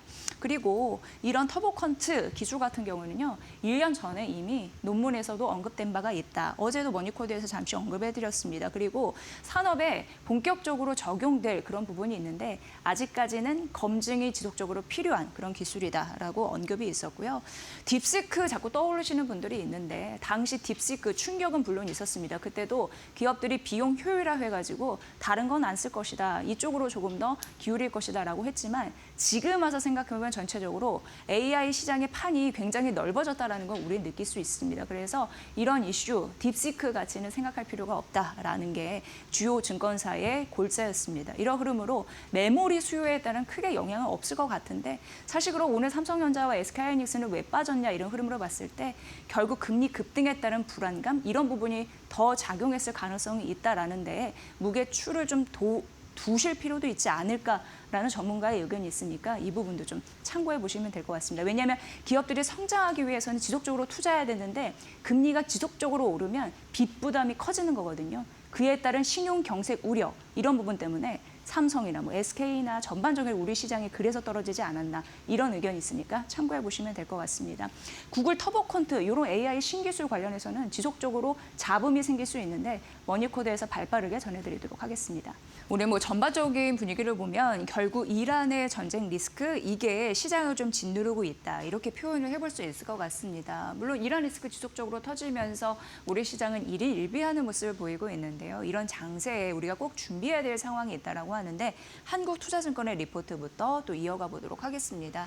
지금 미국과 이란의 충돌 좀 장기화되지 않을까라는 우려감 지속적으로 나오고 있는 상황인데 한국투자증권에서는 그럼에도 불구하고 긴장 완화 시 시나리오를 우리가 준비해야 된다라고 언급을 했습니다. 그러면서 나라별로 분석을 했더라고요. 일단 미국보다는 유럽과 아시아를 주목하라라는 얘기가 있는데 뭐냐면 지연된 각국의 내부 정책에 대해서 니즈가 있다라는 겁니다. 그러니까 이런 국가 같은 경우에는 전쟁이 이제 종료가 된 이후에 무엇보다도 기업들을 부흥시켜서 경제를 끌어올리려고 하는 니즈가 있는데 그런 부분으로 들어갈 수 있는 전략이 있다라는 부분이고요. 그동안 고유가 부담이 컸던 그런 부분을 에서 점수 좀 깎는 흐름들이 있었는데요.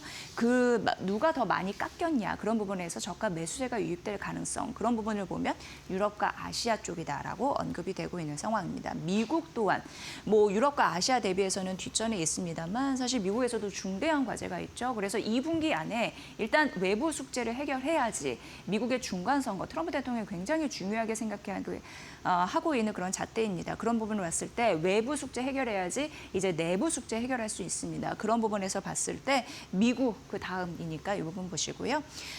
반발 매수세가 유입될 가능성이 있잖아요. 그러면 그 섹터는 아무래도 경기 민감주 그리고 내수주가 될 것이다라는 가능성이 있는데 다음 페이지에서 보면 재진입 시도에 대한 전략은 약간 다릅니다. 그건 뭐냐면 인프라, 산업재, 금융주 되겠습니다. 그래서 앞으로 전 방위적으로 인프라, 산업재, 금융주 섹터 볼 텐데 뒤에도 좀 연결을 해놨습니다.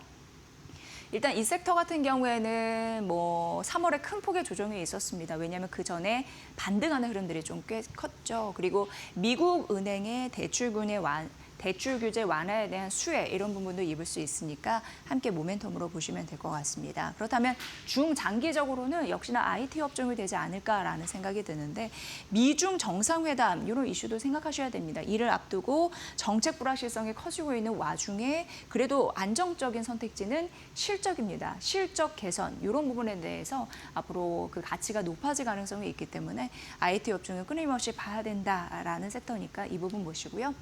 그렇다면 우리가 꼭 봐야 할 업종이 있잖아요. 다음 페이지에서 그 관련 종목들 만나보도록 하겠습니다. 모건 스탠리에서 삼성전기를 얘기했는데 여기는 이제 목표 주가에서 좀 잘 따져볼 부분이 있습니다. 그걸 좀 비교 분석해 드리도록 하겠습니다. 삼성전기는 무엇보다 이제 기판 그런 모멘텀을 갖고 가는 그런 기업인데 전반적으로 긍정적인 흐름들은 AI 시장이 레벨업 됐다는 거예요. 그러면서 여러 가지 칩 수요가 많고 그러면 칩을 연결하는 기판이 필요할 거고 기판 관련 중심 그런 부분에서 삼성전기가 돋보일 가능성이 있다라고 언급을 했습니다. 예전에는 CPU 중심이었거든요. 두뇌. 그런데 이제는 CPU. 예전에 이제 GPU 중심이었는데 GPU 중심에서 이제는 CPU, 두뇌 이쪽과 더불어서 DPU, NIC 이거는 어떻게 보면은 그냥 연결하고 전송하는 그런 연결을 한다고 생각하시면 되는데 여러 가지 칩 수요가 늘어난다 이렇게 생각하시면 될 것 같고요. 자연적으로 기판 수요로 이어진다. 그런데 삼성전기는 이제 최첨단 공적으로 만든 기판이기 때문에 ASP 한 개만으로도 단가가 더 셀 가능성이 있습니다. 그에 따른 수익성 이런 부분도 보시면 될 것 같고요. ABF, 그러니까 전체적으로 기판 시장이 내년부터 다시금 공급 부족에 직면한다고 하는데 왜냐하면 생산 라인 이런 부분에 대해서 크게 물건을 많이 만들어내지 못하거든요. 그렇다면은 공급이 제한되니까 어떻게 보면 공급자 우위 시장이 될 가능성이 굉장히 있습니다. T글라스는 이제 핵심 원료인데요. 이런 부분도 부족하면서 게다가 이런 거 만들어내는 거, 최첨단 기판을 만들어내는 공법 이런 부분이 높은 기술 인증 이런 부분을 받아야 되는 그러니까 장벽이 높다는 거죠. 그런 부분이 있기 때문에 여러모로 호재다 이런 얘기를 하고 있습니다. 하이엔드가 그런 걸 얘기하는 거겠죠. 최첨단, 최공정, 그런 걸 얘기하는 거고 네트워킹 기판에 대한 비중은 나날이 AI 시대에 높아져 가고 있는 상황입니다. 그래서 밸류 체인 단에서도 봐야 될 그런 종목이 있다라고 언급했는데 대덕전자, 코리아서킷, LG 이노텍, LG 이노텍은 뒤에도 있으니까 보시고요. 이런 종목들이 자꾸 언급되는 이유가 바로 여기 있다라고 보시면 됩니다. 다만 모건 스탠리에서는 목표 주가를 43만 원으로 얘기를 했는데요. 오늘 한 7% 떨어지죠. 그래서 한 42만 원 정도 가고 있는데 그래도 비중 확대 유지는 좀 언급을 했습니다. 목표 주가 근데 사실 이제 모건 스탠리가 이게 이제 작년 한 4월이었는데 굉장히 목표 주가를 낮게 잡았습니다. 한 13만 원. 그러다가 올해 11월에 30만 원까지 올렸거든요. 그리고 올해 2월에 43만 원, 한 42만 원에서 3만 원 얘기했습니다. 그러면서 목표 주가는 유지하고 있는 상황입니다. 그러니까 예전보다는 나아졌지만 현재가 수준이다 이렇게 보시면 되고 그래서 궁금해서 국내 증권사에서 최근 삼성전기 많이 다루고 있거든요. 보니까 교보증권이 한 60만 원 제시를 했습니다. 그리고 대신가 하나가 이거 최근 나온 겁니다. 55만 원으로 어제 올려 잡았더라고요. 그러니까 모건 스탠리와 국내 증권사의 시각 이런 부분에서 목표 주가 상하단 이런 부분 잘 계산해서 판단해 보시길 바라겠습니다. 네, 앞서서 LG 이노텍이 있잖아요. 그런데 오늘 하나증권에서 저도 기판 멀티플 이 주식 가치를 좀 주세요. 이런 리포트 제목으로 올려놨더라고요. 그래서 앞과도 좀 연결이 돼서 소개를 해드리도록 하겠습니다. LG 이노텍도 목표 주가를 올립니다. 하나증권에서 48만 원으로 올려잡는 흐름들이 있었고 물론 모바일 수요는 역성장, 그러니까 모바일, 그러니까 핸드폰 많이 안 산다 그런 부분이 있지만 그래도 거기에 들어가는 핵심 부품은 값이 올라가니 하나를 팔아도 수익성이 날 것이다 이렇게 계산을 했습니다. 대표적으로 가변 조리개 카메라, 모듈 이런 부분에서 이제 공급하다 보니까 이런 성장 핵심 동력이 있다라는 부분이고요. 신산업도 지속적으로 하는데 그런 부분에서 여기 밑에다 적어놨습니다. 그리고 무엇보다도 고객사, 휴머노이드, 고객 이런 부분은 다변화됩니다. 피지컬 AI 이쪽으로도 관련이 되어 있는 그런 문제일 수도 있습니다. 이러면서 센싱, 부품 협력사 이런 부분에 대한 니즈 함께 묶일 수 있는 상황이고요. 이렇다 보니까 1분기 영업이익 추정치를 올려잡았습니다. 하나증권에서도. 그러니까 일단 1분기 영업이익은 2,100억 원이 넘어갈 것으로 예상되는데 1년 사이 70% 성장한 그런 수치가 되겠습니다. 이게 기존 대비해서 거의 30% 올려잡은 그런 부분이거든요. 그러니까 영업이익 추정치가 올라갔다는 것은 긍정적인 시그널일 수 있습니다. 투자 때 참고해 보시고요. 북미 모바일 이쪽에서 굉장히 괜찮다고 하고 판매가 그리고 광학, 패키지 이쪽으로 실적이 개선되는 바 영업이익 추정치를 올려잡은 이유 이쪽에서 밝혔으니까 참고해 보시기 바랍니다. 네, 다음은 이제 은행주 탑픽인데 JP모건에서 언급을 했습니다. 일단 결론적으로 말씀드리면 K은행주 이런 부분을 봤을 때 탑픽은 KB, 신한, 하나가 되겠다라고 얘기했는데요. 이쪽에서 굉장히 긍정적으로 바라보는 건 수익 구조가 좀 다변화됐다라는 의견이었고요. 그리고 자본 여력이 있어서 앞으로 은행주는 대표적으로 주주 환원 이런 이슈에서도 많이 부각될 텐데 그런 부분으로 여력이 있다라고 판단한 듯 했습니다. 물론 유가 리스크 있습니다. 유가 리스크 있는데 이익 성장과 주주 환원 이쪽이 좀 받쳐주다 보니까 유가 리스크를 상쇄할 수도 있다라는 거고요. 하나증권에서는 유가 리스크를 조금 더 자세하게 분석했는데 유가 리스크가 호재일 수도 있고요. 악재일 수도 있습니다. 그걸 좀 나눠서 설명해 드리도록 하겠습니다. 유가 리스크가 지속된다면 금리는 오르죠. 근데 이게 오늘도 금리가 오르면서 전반적으로 시장의 악재였지만 어느 정도 오르는 건 은행주에게는 긍정적입니다. 왜냐하면 순이자 마진이라고 해서 님 이런 부분 이게 수익성이 굉장히 중요한 지표인데 이게 올라가거든요. 은행은 무조건 이제 금리가 오르면 대출 금리부터 올립니다. 예금 금리는 아니고 뒷전이고 그렇기 때문에 여기에서 돈 벌어먹는 장사다라는 뭐 이자 장사다 남발한다 이런 예전에 뭐 이런 비판도 있었는데 그걸 떠올리시면 될 것 같습니다. 어쨌든 그런 부분은 이자 이익이 강화되면서 수익성이 개선되는 거 유가 리스크에 따른 호재다 이렇게 보시면 되는데 그래도 좀 안 좋은 건 신용 비용이 늘어난다는 거예요. 그럼 자체적으로 뭐 돈을 좀 많이 비축해야 해야 되는데 그게 대손 충당금입니다. 은행도 자체적으로 빚 많은 투자들 뭐 그런 고객들이 많아지면 신용 리스크가 깎일 가능성이 있거든요. 부담이 있거든요. 그러니까 자체적으로 자본을 많이 가지고 있어야 되는데 대손 충당금이 올라간다? 이거는 어떻게 보면은 자본 여력을 깎는 그런 부분일 수도 있습니다. 그러니까 이익이 줄어들 가능성이 있는 거죠. 이런 부분으로 유가가 오르면 호재도 있고 악재도 있다. 이런 말씀을 드리겠습니다. 어쨌든 은행주는 이러한 와중에서도 유가 전쟁 속에서도 이익도 잘 나고 리스크도 어느 정도 관리가 가능한 섹터다라고 본 거죠. 그리고 무엇보다도 정부 정책에 대한 모멘텀 이런 부분을 봤을 때 배당 정책에 대한 구조적인 시그널 이런 부분이 먹힐 것이다라는 가능성 언급했습니다. 은행주 탑픽 이런 부분 잘 보시면 될 것 같습니다. 네, 그리고 이제 삼성증권 하나솔루션 보도록 하겠습니다. 하나솔루션 일단 목표 주가는 올려 잡았습니다. 42,000원으로 기존 대비해서 24% 올려 잡았네요. 그런데 투자 의견을 떨어뜨렸습니다. 매수에서 중립으로 한 단계 낮춰 잡았습니다. 목표 주가를 올린 이유는 있었습니다. 신재생에너지 이익 인식 시점 이런 부분이 있다라는 건데요. 이런 부분에서도 모멘텀이 있었지만 대규모 유상증자 이슈가 있었거든요. 근데 2조 4천억 원 규모이더라고요. 이게 기존 주식수 대비해서 한 42% 정도 차지한다고 하는데 빚을 갚겠다라는 부분. 그리고 3년 내 상업화 신제품에 투자하겠다. 이러면서 유상증자를 실시했는데 시기나 규모가 너무 아쉽다라고 얘기를 했습니다. 그러면서 투자 의견 떨어뜨리는 흐름들이 나타났죠. 지속적으로 하나솔루션은 또 관심 있어 하신 분들은 계실 텐데 우주 태양광 시장을 좀 공략하는 흐름이 있습니다. 그러니까 여기에 이제 투자를 하겠다라는 흐름들이 나타나는 거죠. 그래서 파일럿 초기 자금 한 1,000억 원으로 좀 시작을 하고 앞으로 대형 공장 느낌으로 이런 부분으로 갔을 때 한 8,000억 원 2009년까지 양산하겠다라는 부분에서 이런 계획은 있습니다. 하지만 유상증자 지금 시기나 규모로 봤을 때 조금 아쉽다라는 부분과 함께 투자 의견 좀 하향 소식이 있었다라는 점 말씀드립니다. 오늘 대한항공과 뒤에 이제 제주항공 말씀드릴 텐데 이 두 종목은 그래도 뭐 큰 폭은 아니지만 상승세이고 시가 대비 상승분 높이는 양봉의 흐름을 하면서 그래도 나쁘지 않은 흐름을 좀 보이고 있는 상황입니다. 하나투자증권에서 대한항공과 제주항공을 좀 분석을 했는데요. 일단 대한항공 목표 주가 상향 소식이 있었습니다. 그리고 최근 많은 또 증권사가 대한항공을 긍정적으로 바라보는 뷰는 있더라고요.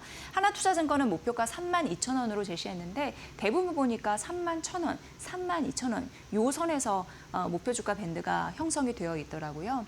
여기는 아시다시피 대한항공, 아시아나, 통폐합 이런 부분 좀 있는데 그런 효과가 기대된다라는 부분이고 일찌감치 작년부터 아시아나 구조조정 관련해가지고 비용 개선 이런 부분은 있었습니다. 그래서 기대감은 있고 예전에 이제 전쟁 터지기 전에 사실 이 항공주 관련해가지고 프리미엄이 붙는 게 이제 방산이었는데요. 종전이 되면 방산 프리미엄이 다시 붙을 가능성이 있다라고 언급이 됐습니다. 1분기 굉장히 이제 무난할 것으로 보이는데 여객 쪽 무난하다는 거고요. 계절적으로 긍정적이라고 합니다. 그리고 이제 화물 같은 경우에도 엄청난 양은 아니지만 그래도 고단가가 있기 때문에 전략적으로 맞아 떨어진다라고 얘기를 했고요.